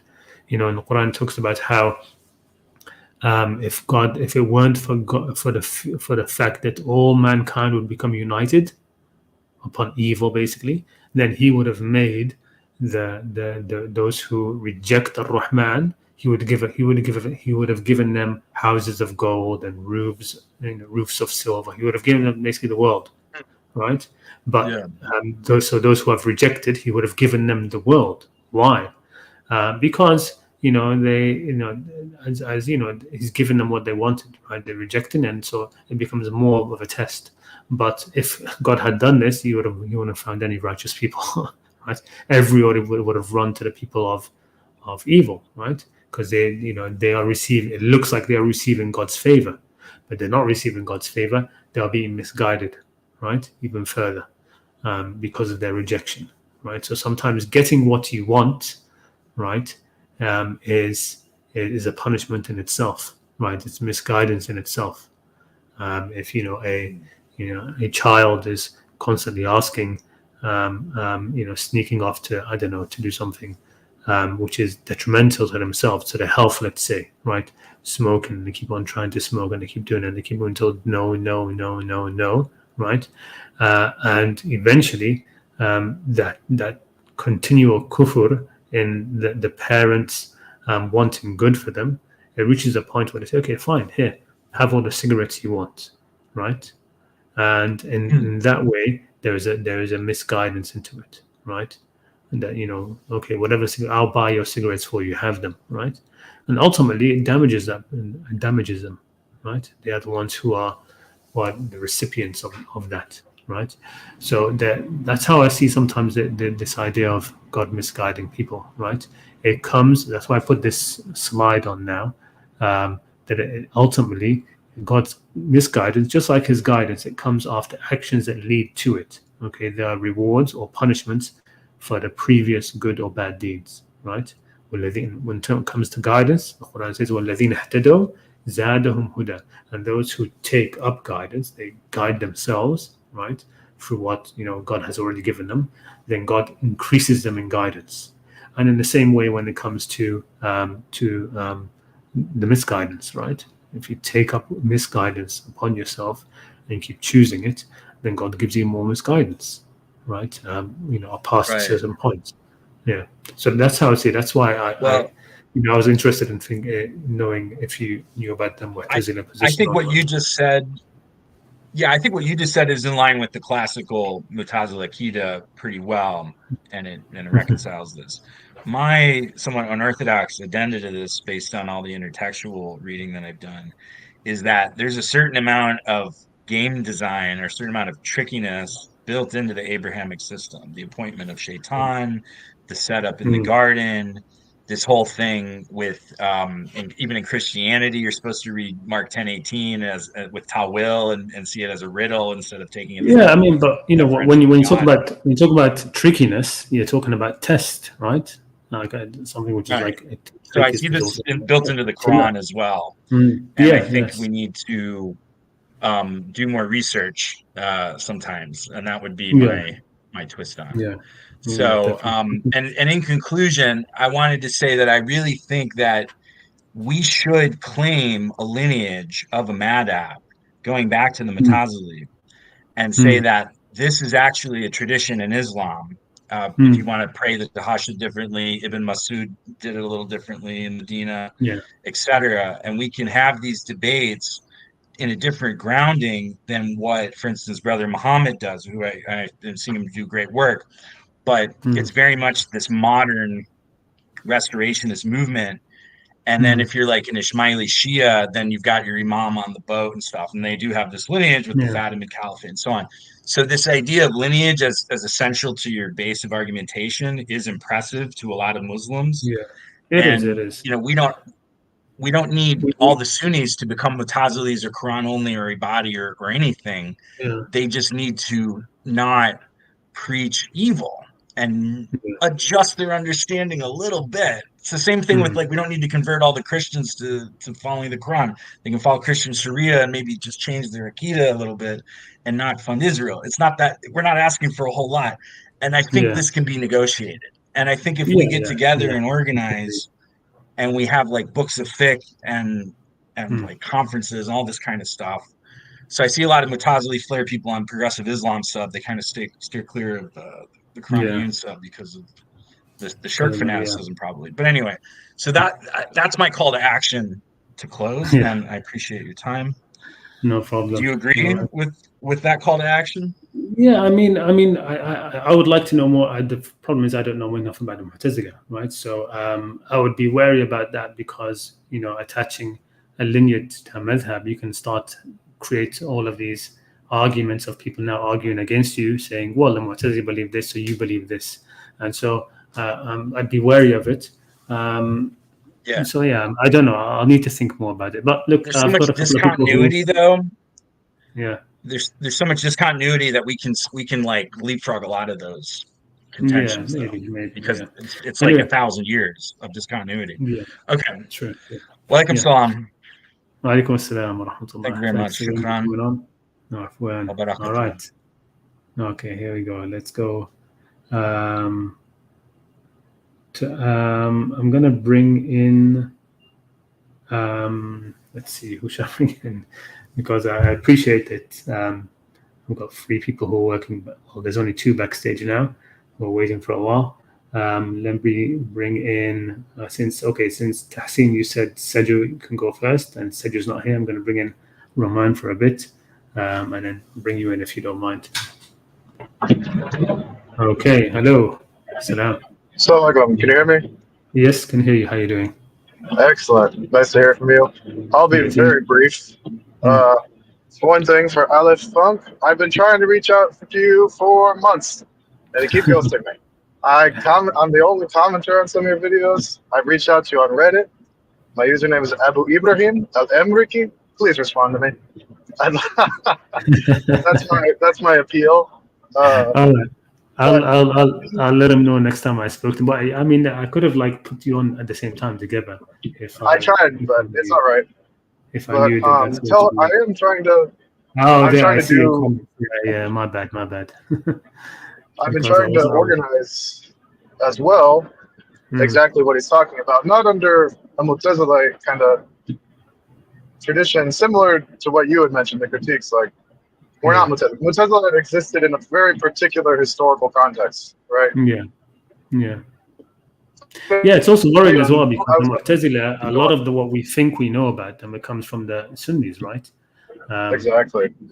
So, and there were people who rejected Hadith, and Shafi'i argues with them in his Ar-Risala, right? Ar-Risala.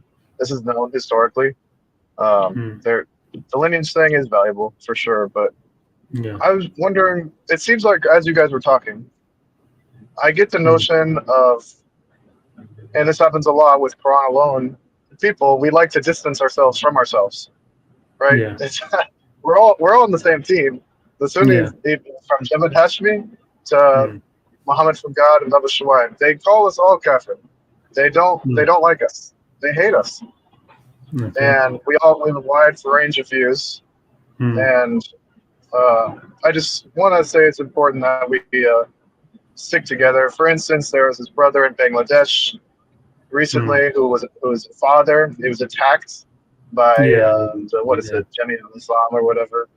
By Sunnis because of his views. And it's important that we stick together and try not to other each other. There are some, I mean, there's plenty. Never mind, I won't say any names. But there's friends. We all have different perspectives, but I think we gotta respect each other's differences. And I Yeah. think one unique thing out of the Quran alone community is openness to dialogue. For the Yeah. most part, a vast majority of us are. And I don't like the term Quranist more than anybody else, but it's useful. It's what we have. Sometimes. Yeah. It's what It's we what have. we Yeah. got, and yeah, I just appreciate your presence. You're an OG voice for our community here on YouTube, and I really respect your viewpoint, and I respect Alif's book. I love his book. It's part of why I want to talk to him. I read his book the day he posted it. I binged the whole thing. I was amazed. It was very Nice. well done. And if I may, can I give a plug for the project I'm working on? Yes, go ahead. So me and some other brothers are working on a project called Believers United. It's believers-united.org. We're a group of people trying to create networks of Quran-centric, Quran-alone brothers and sisters, so they can start to get together in real life. Because you may not know it, but there may be someone in your city that has the same views as you, or very close. And there's a lot of loneliness, a lot of people trying to reach out to people. We're working on connecting those people, and that's the main bulk of it. That would be great. Yes, no, definitely. I'll be in with that when that starts to like take off, or however I can help. Yes. Just let me know. Inshallah, yeah. No, but I'm driving. I'm about to get home. I'm really glad I got to squeeze in there. Thank you so much. No problem. And I hope there's room for other people to hop on. Yeah. Assalamu alaikum. Yeah. Peace. Alaikum assalam. Jazakallah khair. Assalamu alaikum wa rahmatullah. All right. Okay. Yes. Hoping Tahseen. How are you? Assalamu alaikum. Wa alaikum assalam. Yeah. I was hoping. Sorry for the wait. Yeah, I'm patient, so it's not much to say. I just wanted to ask a few questions regarding what was it? The first thing that came up to my mind really was the contradictions in like Salafism, like the ones that bothered me a lot, really. Yeah. The ones that bothered me a lot is like the depiction, like how you see Islam from their point of view compared to other points. And usually, I always see in social media, like preachers in the internet, usually, they always like preach stuff like that other people are more deviant, and that if you don't accept what they say, usually they would call you deviant, basically. And I've seen these sort of things, and it made me almost think a little bit like, why do they have like this sort of mentality where they think that other people are usually they're not right, but they are. I recognize this sort of mentality from like Christians and Jews usually as well. So I want to get your thoughts on this. How do you recognize it? I think it's basically an imprint from Ibn Taymiyyah mostly, right? So I mean, you've heard, of course, Ibn Taymiyyah. He's like the one who they all any Salafi movement, it looks to him as the granddaddy, basically. The Shaykh al-Islam, they call him, right? And that's how he was, basically. I mean, one of the things was that one of his students, Imam al-Zahabi, right, was one of the great hadith critics and great hadith scholars. And of course, the Salafis say that the work he penned against Ibn Taymiyyah isn't attributed to him, but it almost definitely is. And he basically talks to Ibn Taymiyyah and says, "Look, you are basically refuting everybody, telling everybody is deviant. Everybody is basically you've left nobody, but you're criticizing them all, right?" And he does it in a very vicious way as well. I mean, the amount of times in his fatwa where he says, if this person doesn't repent, then he should be killed. If he doesn't repent from this view, he should be killed. If he doesn't repent from this, he should be killed, right? Huge numbers of that in his fatwa. And he takes that from who? He takes that from the early Hanbalis, basically. So Ibn Taymiyyah is basically he condensed a lot of the early fanatical Hanbalis, right? So in early Islam, there were these, you know, sort of like followers of Imam Ahmad bin Hanbal, who were very, very fanatic, right? They're the ones who caused the death of Imam al-Nasa'i, for example, right? And also al-Hakim al-Tirmidhi, right? And also at-Tabari, right? So it's a known thing, right? So if you just research a bit about the fanatical Hanbalis, the early fanatical Hanbalis, you know, you'll see, you know, the sort of things that they did, right? So because of that, right, and you know, Ibn Taymiyyah, he comes back to certain basically four early Hanbalis who are really fanatical, and their books are just filled with that, where they just always have this idea that they are right, everybody else is wrong. Okay, so they have that. The thing about Ibn Taymiyyah, though, he was incredibly eloquent, incredibly like gifted. I think he had a photographic memory or something, right? Because the way he was able to recall so much information and set it down. But you know, I mean, one thing that Hassan al-Maliki noted is that a lot of his fatwa, a lot of his questions, they were his own questions. He would like make them up himself. You know, he would pretend somebody had asked him a question and then reply to it. Okay, and it would be just some completely bogus thing of which nobody had ever asked, nobody had even thought of, right? So you'll find this a lot, that anybody who looks, it's this thing where you start to take on the features of those who teach you, right?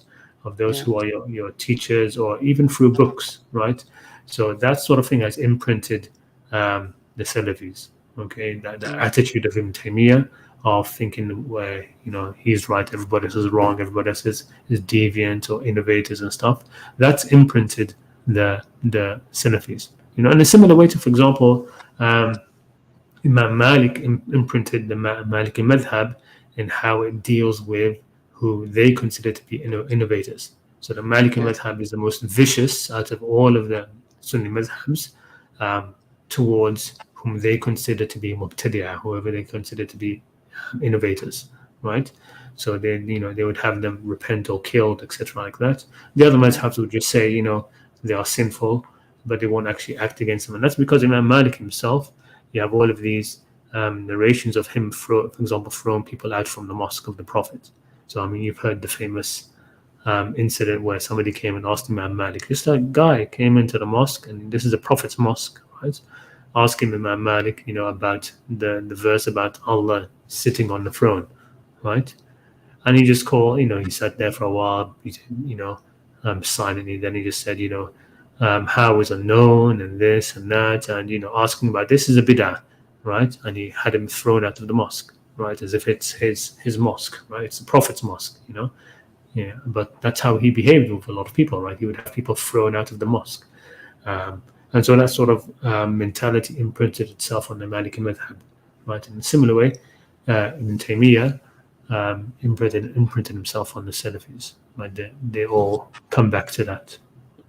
Yeah, that's really something I think we don't really see much, that the Salafi madhab, really how they're viewed usually. Most of the time they're the majority, right? Like, so you would think that just because there are more people that are supporting them, they're righteous, and that those who are, let's say, minorities, for example, they don't get the same support like others, right? Yeah. So, I mean, that's only recently, of course. I mean, you're aware it's only recent because of the Gulf money, right? The money of Saudi Arabia. That's what changed, you know, Salafi Islam to be the most popular and the more dominant. It was not like that at all before, right? It was like it was completely the minority, right? It was completely the minority. It was just money, and the printing press, and you know, Saudi money in particular, funding different mosques and imposing upon them that they teach the Salafi Islam, right, or have Salafi imams set up in them, and you know, that swept all over, right, all over the Western world, especially, and so you have, you know, a lot of Saudi influence in that kind of way. Not just Saudi, I mean Qatar as well, right? Qatar and Bahrain, these places as well. They had, got a lot of money, and they were doing that as well. But Saudi is where it all started. Okay, and so that changed. It's surprisingly people. It's surprisingly quick how in one generation people can change, right? Yeah. It's not a slow thing at all, right? Very, very quickly, within even not even just within the generation, in their own lifetime, things change. Things can change, right? Where you start to get one view started to just sweep everywhere. In Arab world, especially, I mean, you started to get the satellite TV, right? And you had the television channels, Arabic television channels like Iqra, which was all Salafi, Wahhabi, and that started to go, being broadcasted into the house of every, people in Tunisia, in Morocco, in Egypt, in Sudan, and all over the world, right? So it didn't even need to, build mosques and or give donations to mosques on the condition that they support, that they preach Salafi Islam. They didn't even need to do that anymore, right? It was all became in the television stations. The first television stations in Arabic, religious ones, were all Salafi, right? They were all Salafi, Wahhabi, TV, leaning, right, in Arab world, and so that again, pushed things in that direction. Yeah. That's what I was talking about. I mean, I saw actually, I don't know if you know this, but I saw like a video where I think his name was Abu Taymiyyah, I think. I don't know if he's here, where he said that you can commit zina with your mother and kill her rather than going to the grave and ask the prophet for something. This sort of I saw that guy. I mean, this guy, for example, I think we're talking about the same guy. He's like a young guy with like a beard. He's from London and Yemeni originally, right? Yeah. Like his ancestry in Yemeni is Yemen. And what he did, of course, so he started to, when he started to want to study to become more religious, he actually went to Tarim, so like the Sufi central of Yemen, right? And I remember seeing, I think that we're talking about the same guy. So he was talking about how he went over there, and this was like when he was still very young guy, he hadn't completed his studies and stuff. And so he started talking about that, right? So he got entrenched into that whole Salafi and an anti-Sufi mentality. So that was at the time. Nowadays, for example, the Salafis, they don't focus on the Sufis as much anymore. They focus on the Shia. Why do they focus on the Shia? Because that's the political situation, right, between the Saudis and Iran, right? There's a big opposition between the Salafi countries and the Shia countries. So now it's all become about the Shia, right? And they've forgotten about the takfir of the Sufis. They don't do takfir of Sufis as much as they did. Early on, it was all about the Wahhabi Salafi movement. It was all about it was all about Sufis and how they are the worst people and mushriks and grave worshippers and all of that. Why? Because early on, the Saudi Arabia was set up basically in opposition to the normative Islam, which was one of Sufism, right? So when it was set up like that, right? Ottoman Islam was very Sufi oriented. The Basha of Egypt, who was basically the person who was like the governor over Saudi Arabia before the Wahhabi rebellion. It was all Sufi Islam, right? It was all that kind of stuff. If you look at pictures of Medina, very early pictures of Medina, you see, the graves, right? All of them with their qubba, with their, domes over all the graves. And then they went around and destroyed all the graves, and they killed, the Wahhabis. They killed so many people in Ta'if, in Medina, up in Karbala, right? So that's what happened. So when this guy went to study, he was still on the back of that. The anti-Shia stuff hadn't reached the fever pitch. There was still the anti-Sufi stuff going on. So I saw that a lot, and of course because his father sent him to study with among the Sufis in Tarim, right? And so and that's how he became. Right? Yeah. He had the opposite reaction that his father wanted, but it just shows you that generation divide, right? Yeah. The father, Yemeni, the Yemeni parents, that's where they viewed the people, the Islam to be. Like they viewed it as to be that Sufi Islam of Yemen, right? So he went over there, and he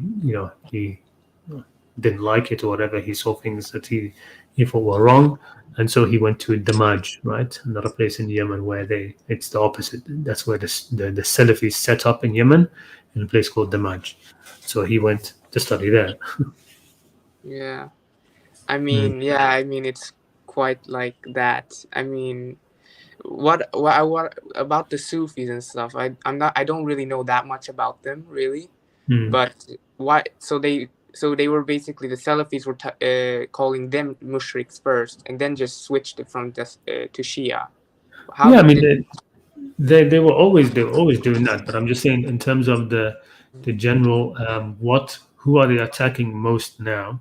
It isn't the Sufis anymore; it's the Shia, and the reason why it comes down to politics, right?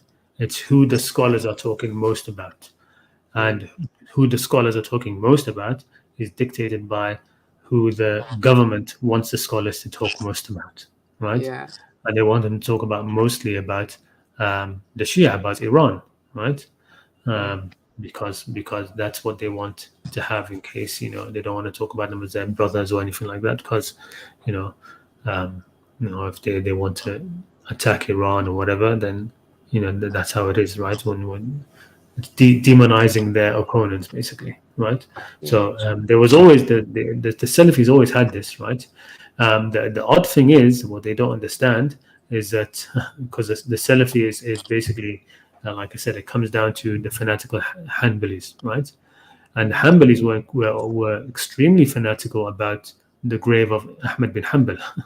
Like they used to, the Hanbalis incredibly fanatic. There's the Hanbalis authored some, I don't know how many books about the grave of Ahmed, about how it's blessings and visiting it is a blessing, and this person got cured of his disease when he visited the grave of Ahmed bin Hanbal, and how God would speak to Ahmed bin Hanbal in his grave, right? There's all of these things. They're all around, right? The early Hanbalis, before the Wahhabi movement, the Hanbalis in Saudi Arabia, they were all Sufi Hanbalis because you've got that fanatical Hanbalism which Ibn Taymiyyah revived, but then you had the sort of mainstream Hanbali which was Sufi, right? It was Sufi Hanbali. It was exactly that.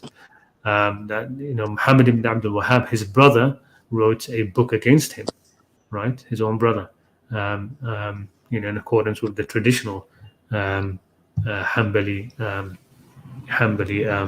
madhab. And basically divided. I mean, what happened was, again, you had the fanatical fanatical Hanbalis, right? And then what happened is Ibn Jawziyah, right? He brought a lot of the Hanbalis back into sort of like a more non-fanatical branch. So Ibn Jawziyah, he was a Hanbali scholar, and he sort of like the Hanbalis split after him into two camps: the fanatics and the non-fanatics. And the fanatics started to die out. In the Jawziyah's faction of the non-fanatical ones, they won out, right?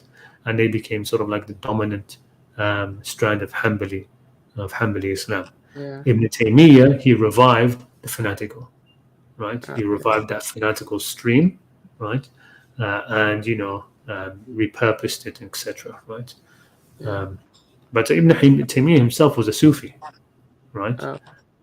Himself was a Sufi, right? He has all of these Sufi terms, and he talks about Qaddasallahu sirruhu, and he talks about taking the Qadiri tariqa and etc., right?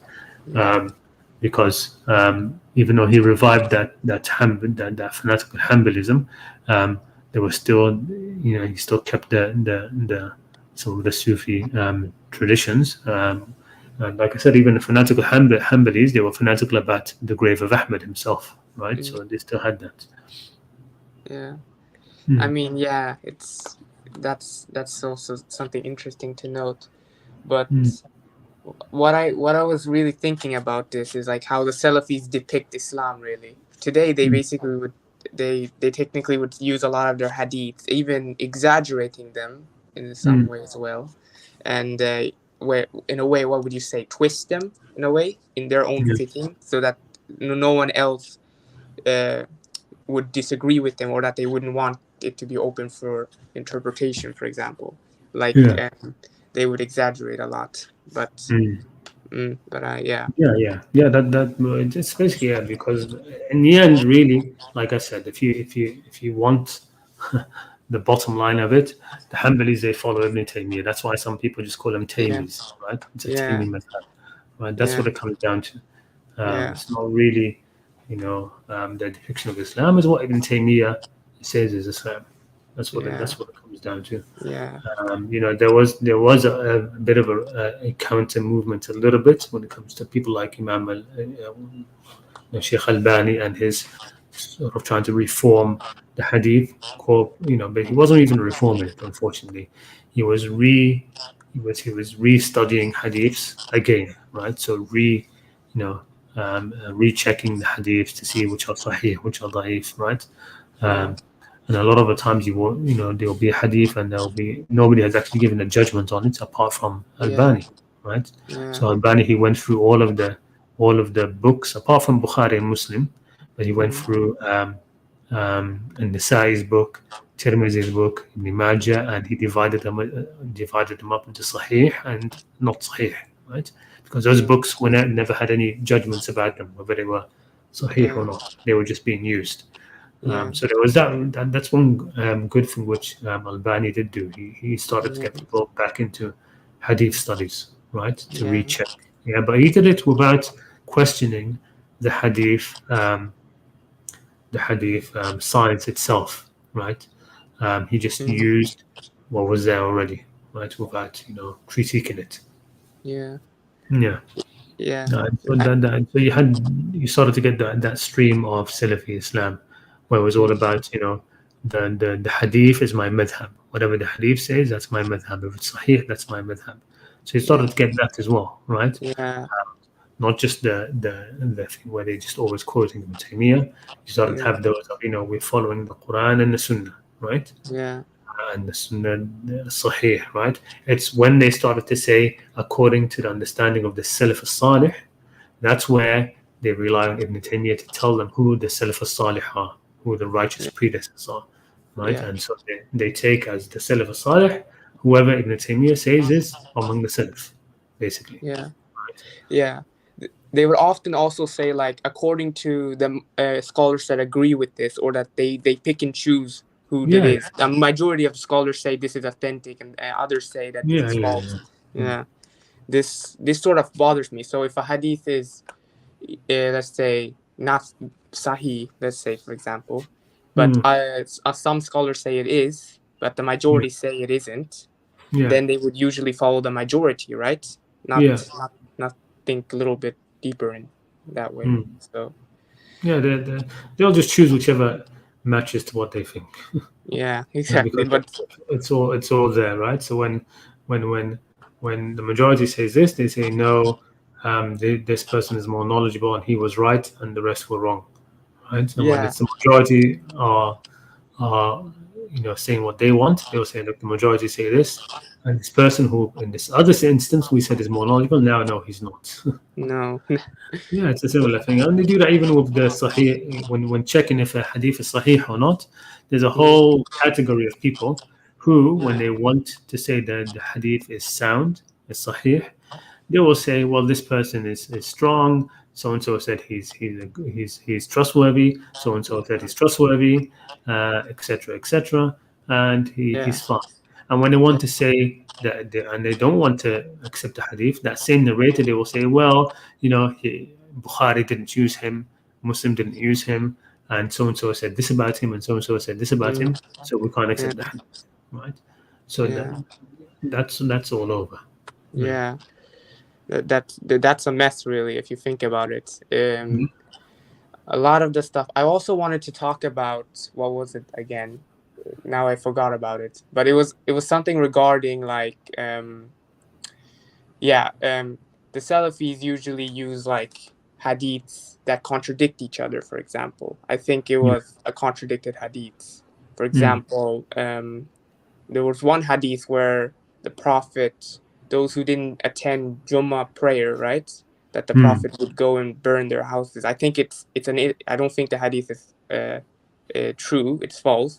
But there are people who post these things and actually say this to other people, that this is what the Prophet did and stuff like that. Would they be then following? Would they then be obedient to what is servitude to those who say that it is authentic, like their scholars saying it? So how do you?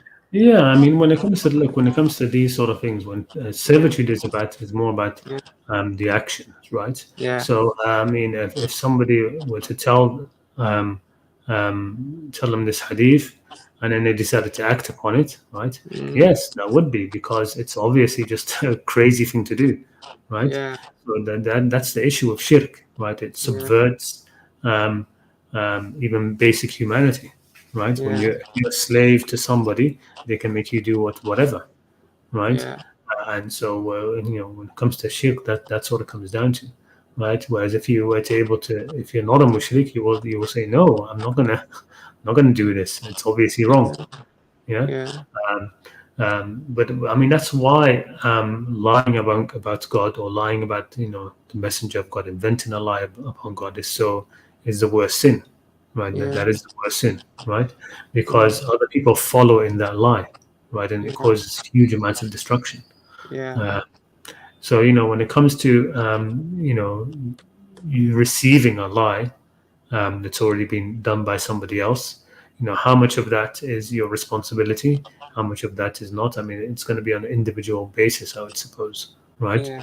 How much are you going to understand that's wrong, and how much are you going to be able to fend off the pressure of people saying, no, you must accept it, right? Because there's a lot of pressure in that, right? Don't you follow the messenger of God, and don't you this, etc.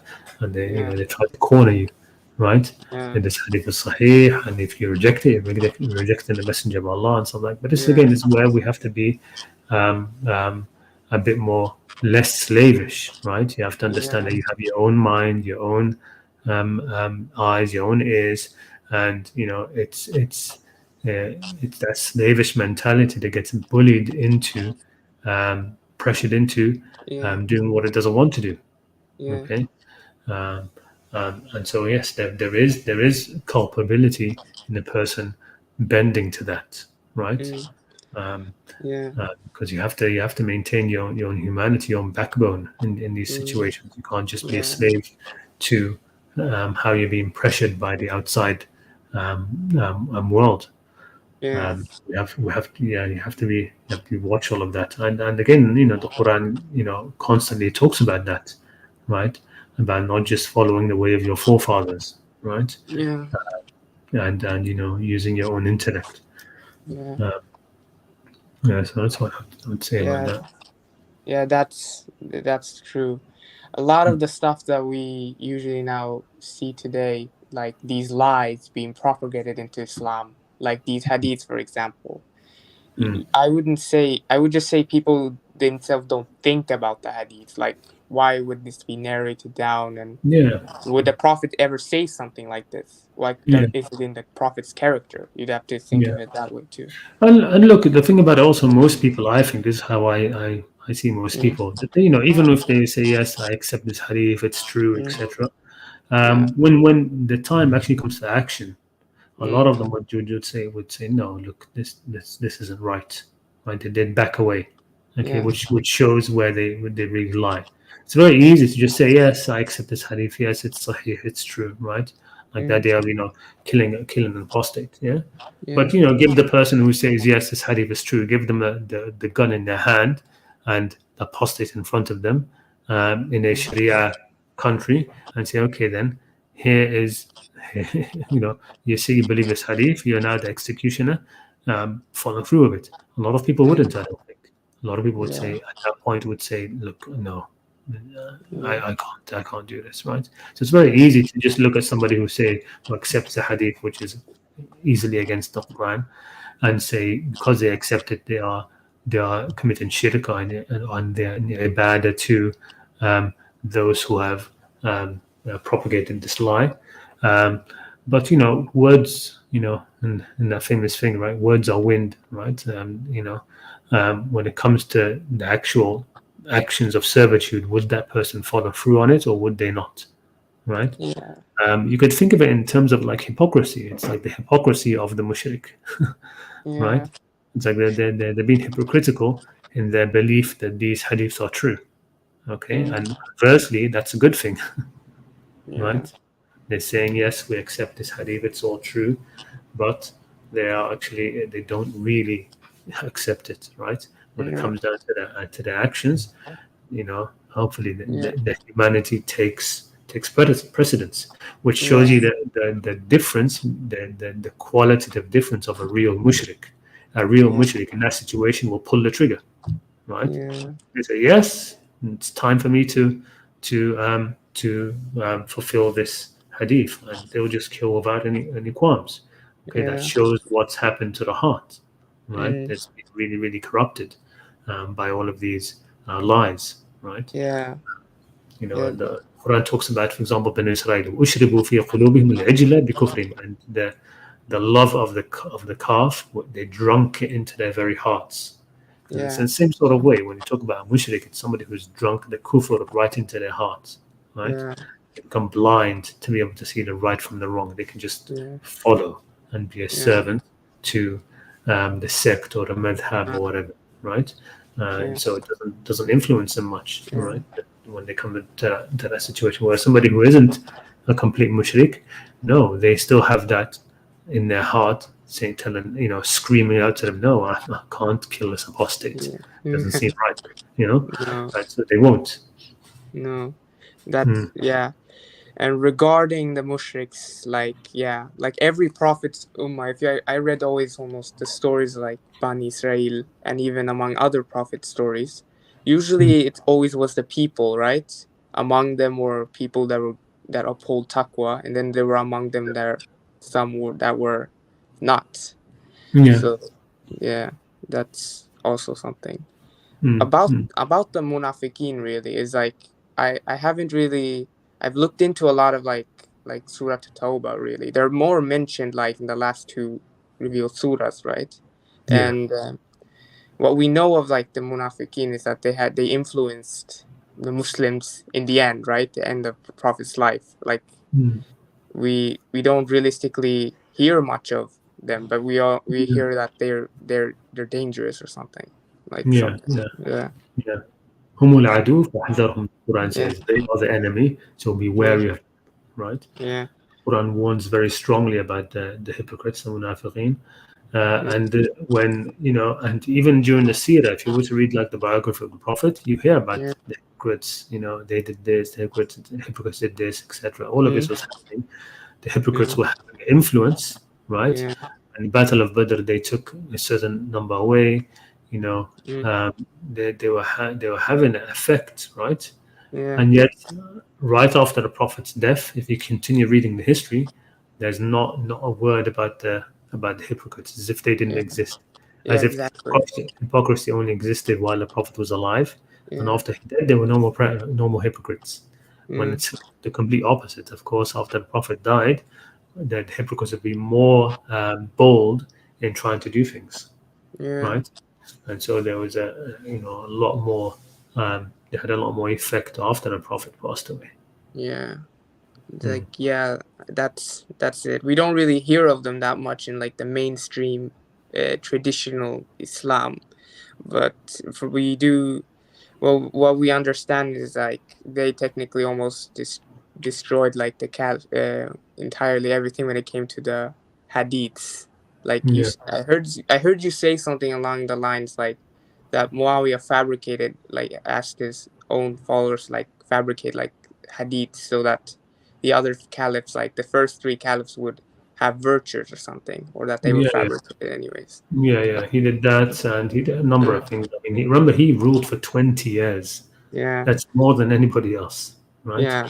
And he is on this side of history, if you know what I mean, right? So to go to all the history that we hear, everything that we hear about the Prophet or about Abu Bakr or Umar or Uthman, all of that had to go through Muawiyah's period, and the Valley as well. All of that had to come through his period, right? But yeah, I mean, there's there's the narrations about him, what he basically عزل 10,000 خطيب. He dismissed over 10,000 imams from mosques who were giving khutbas, right? He dismissed 10,000 and put in their place a different 10,000. So what are these other 10,000 going to be teaching and preaching? It's not going to be what the previous ones were, right? No. He got rid of them and put in his own men, basically, right? Yeah. That's what we can hear about, and that's why what we hear about, like, Abu Bakr, Omar, and Uthman, is that they were all righteous and upright, even though it was not like that. But well, we hear of like these like virtues of them, like them being like the good, and like Omar being very praised, and Uthman, but we don't. These are like the things, I think, over exaggeration, right? Like they weren't in that way we think. I mean, even when you look at it, when you start to like analyze the hadith which give the virtues of them, a lot of them, you start to see they come from they either come from their own close-knit family, right? So either the son of Umar will be his son narrating his father's virtues, right?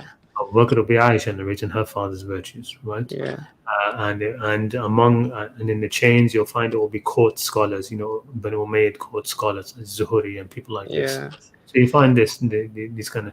But when conversely, when it's actually quite astonishing that a lot of the virtues of Ali made it through, right? But when you look at them, you find that everybody's narrating them. His enemies and his family and the friends and the people who are sort of like in the middle, when the people who supported him and didn't support him and the people who stood against him, so you find in terms of just the historical analysis of the narrations, there's no comparison. Comparison. But I mean, Ali was mostly sidelined anyways. We don't really we do hear of him, but not much from the Sunni point of view. But from the Shias, we hear of him a lot. At least he plays important there. But what I actually always thought of, like the Sahabas having good virtues and stuff like that, it's like very few Sahabas that have those virtues. There's some that would. I mean, it's natural, right? It's like now, right? They weren't a different sort of breed of people. Just like now, you'll find people, the most virtuous people, they're few in number, right? And then you find more people who are not virtuous, and then the majority are sort of like just lukewarm, right? The majority are sort of like they're not virtuous, they're not evil, they're sort of like in the middle. They go over the flow, they don't rock the boat, they just they're not great people of virtue and knowledge. That's basically how they were, right? And of course, don't forget also when it comes to just numbers, right? The people who were the Prophet were few in number for most of his prophetic career, and it was only in the last few years that there was this huge influx of people, right? So even I'm talking about even the core people that were there in Medina. Let's say just talk about the people of Medina, right? Even among them, there's only a top small percentage of really true, great, virtuous, knowledgeable Sahaba. The rest are lukewarm, and then you have hypocrites and the people who are worse. And then after that period, after Hudaybiyah, then you started to get an influx of people who hadn't been there with the Prophet from the beginning, and so that's a whole other category of people who, of course, are not going to be anywhere near those first, right? For the majority. Yeah, I can see that. it's usually like, because when I was thinking of the few Sahabas that had like those virtues, I was thinking of those who supported the Prophet from like the start, right? When he started his message. And those who came a little bit later, they might have not they might not have known that much, to be fair. Like they still had to experience. Yeah, I mean that's when the Prophet immigrated from Mecca, those who went with him, I forget the exact number. I think it was altogether around 70 families only, right? Yeah. From Mecca, immigrated with him to Medina, right? Mm. And in Medina, the total population was probably, if you take like the surrounding areas a bit, it'll probably be around 7,000, 8,000, something like that. Less than 10,000, right? Yeah. When the Prophet went to Hudaybiyah, for example, when he went to Hudaybiyah, he had 1,700 people with him. That's it, right? When he went, and then in the conquest of Mecca, he had 10,000 people. Yeah. Okay. Then the next year, when you had the march to Tabuk, it was an army of 30,000 people. Okay. So you see how you have this exponential growth of fresh people, right, who hadn't really been with the Prophet long. They haven't spent a lot of time with him. Then, of course, when on the Hajj, when he did his Hajj, how many was it? It was 10,000 people, or 100,000 people. We now think these 100,000 people, at least in the traditional Islam, anybody who just saw the Prophet is a Sahabi. Right? That's how they see it. Anybody who just saw him once, even from a distance, he's considered a companion and he's virtuous. So all of those 100,000 people, right? Yeah. Some of them probably never came within 50 meters of the Prophet. No. Yeah. Yeah, that's something as well. I think it was after the conquest of Mecca that it started to increase more, right? Or was it? After it was actually after Hudaybiyah that you started to get a lot. That's when the influx started, like a lot more people, right? Yeah. Because the conquest of Mecca happened after a period of peace in which a lot of tribes came to pledge allegiance. Yeah, and that's why. That's one of the reasons why Mecca just capitulated without fight, because there were so many people with the Prophet by that point. Yeah. That's why Surah at-Tawbah, right? It's actually about Quraysh, right? A lot of most of it's about Quraysh and the Tulaqa, those who became outwardly Muslim, and some of them emigrated. The Prophet didn't want them to emigrate, according to some hadiths, right? So he told them not to come to Medina, but they didn't listen. They came to Medina anyway, right? Yeah. Because they wanted to sort of ingrain themselves in the center, right? So it was around 2,000 people entered Medina, and they started to cause a lot more havoc there. Yeah, that became something. Anyways, I have nothing more to say, and it's a pleasure that I've been on the stage for, I think, 20 minutes. But, I just wanted. This was my first time being on the stream, so I didn't. Come anytime, of course. Jazakallah khair. Thank you so much for coming on. Thank you. What time is it now for you over there? Before you were saying it's like 11 p.m., like midnight. Yeah. All right. Well, anyway, have a good night. Rest well. You got what do you have tomorrow? Yeah, tomorrow. Work or school or? Not tomorrow. No school tomorrow. It's the day off for me. The day after school. Yeah. Yeah, tomorrow. All right. Okay. Cool. Thank you very much. Okay. Have a good time. Okay. You too. Assalamu alaikum. Take care. All right. Now there was somebody I wanted to. There's a lot here which I could respond to, but it was. I wanted to answer something from him very quickly. I think I talked about it already. Let's prove that some of the Sahaba were not in the right. Yes, unfortunately. By the way, Khalid, you have Discord? Nope, unfortunately, Discord is blocked where I am. Yeah, exactly. We know Abdullah ibn Ubay, and we only know him really because he was from the Khazraj, I think. Like he didn't do as much damage as as Abu Amr, right? Abu Amr al-Rahib. He did that one, did more damage, but because he was, he was from the Aus, the traditional um, um, sort of alliance, or it's called allies of Quraysh, right? The focus was not on him. The focus was on Abdullah ibn Ubay, who was an ally of, who was from Khazraj, who were allies of Banu Hashim, right?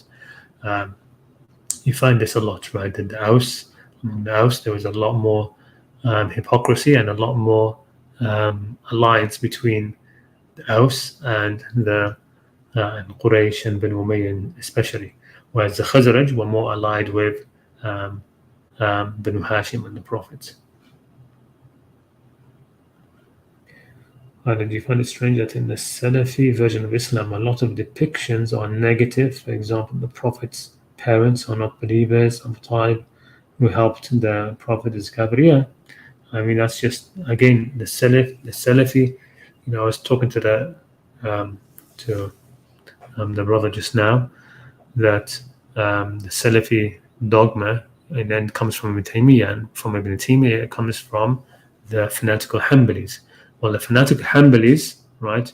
They find you can link them back to the Umayyads, basically, right? So a lot of the fanatical Hanbalis, they took the court scholars of Banu Umayyah as sort of like they were fanatical about them, right? They took them as being the imams, right?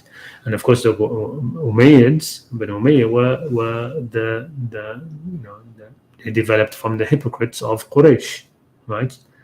From who? Particular from the Umayyads, from Banu Umayyah, right? From Muawiyah and these people, who of course wanted to portray Banu Hashim, especially the Prophet and Ali, as as in a negative light. That includes, by the way, a lot of the sexual things against the Prophet's family. They come from the Umayyads, especially from Muawiyah. Muawiyah was impotent, right? He only had Yazid, and after him he couldn't have any more children because he became so fat. They became impotent, and so he liked to make it a slur on Ali and Hassan and Hussein, and therefore the Prophet as well, that they were sexually promiscuous, right? So you have all of these weird narrations about Hassan having married 100 women. They're ridiculous, right? So yeah, you have these negative depictions of the Prophet, of Abu Talib, of Banu Hashim in total, right? One of the narrations of Abu Sufyan was one time, he was in a gathering. This was in Medina after the conquest of Mecca, and Abu Sufyan had come into Medina to show you the influence of the hypocrites in Medina. And they were sitting there in a big circle among his people, and then one person said, the daughter of Muhammad passed by Fatima, and somebody said, that's the daughter of Muhammad. And Abu Sufyan says, well, the example of Muhammad among Bani Hashim is like a rayhana, which is a sweet-smelling plant that grows in a dumpster. So basically equating the Prophet with this plant, sweet-smelling plant, and the rest of Banu Hashim, the rest of his tribe, as a dump, right, as a garbage heap, right? And it's in that context that when Prophet heard about these things, that you get the hadith. If you read the full hadith, unfortunately, in Sunni Islam, they cut off this part of the hadith. That first part of the hadith gets cut off. And all you hear is the Prophet saying that I come from a good family, I am the best from the best. And so it sounds like the Prophet is just boasting about lineage. And it's such a travesty, because people can read this and then just have this negative opinion of the Prophet, that he's just boasting about his family, and he's just, I'm talking about how great they are, etc. When all he's doing is he's defending this talk and these slurs being put against him and his family, right? So anyway, those narrations are there.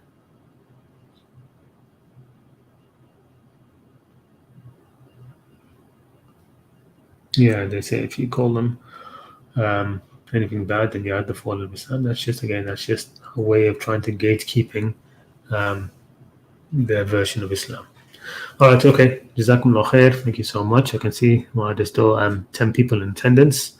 Thank you so much for staying with it. It's been a long stream, 2 hours and a half almost. And remember, please, whenever you can, please come on and share any insights that you might have in the Quran. Jazakumullah khair. Assalamu alaikum wa rahmatullahi ta'ala wa barakatuh. There's some other comments over here. Maybe I'll try to read them up when I re-listen. I can look at the live chat and I'll answer. If there's anything that I should answer, I'll try to answer it in the comment section of this video after it goes up. Okay? Assalamu alaikum wa rahmatullahi ta'ala wa barakatuh.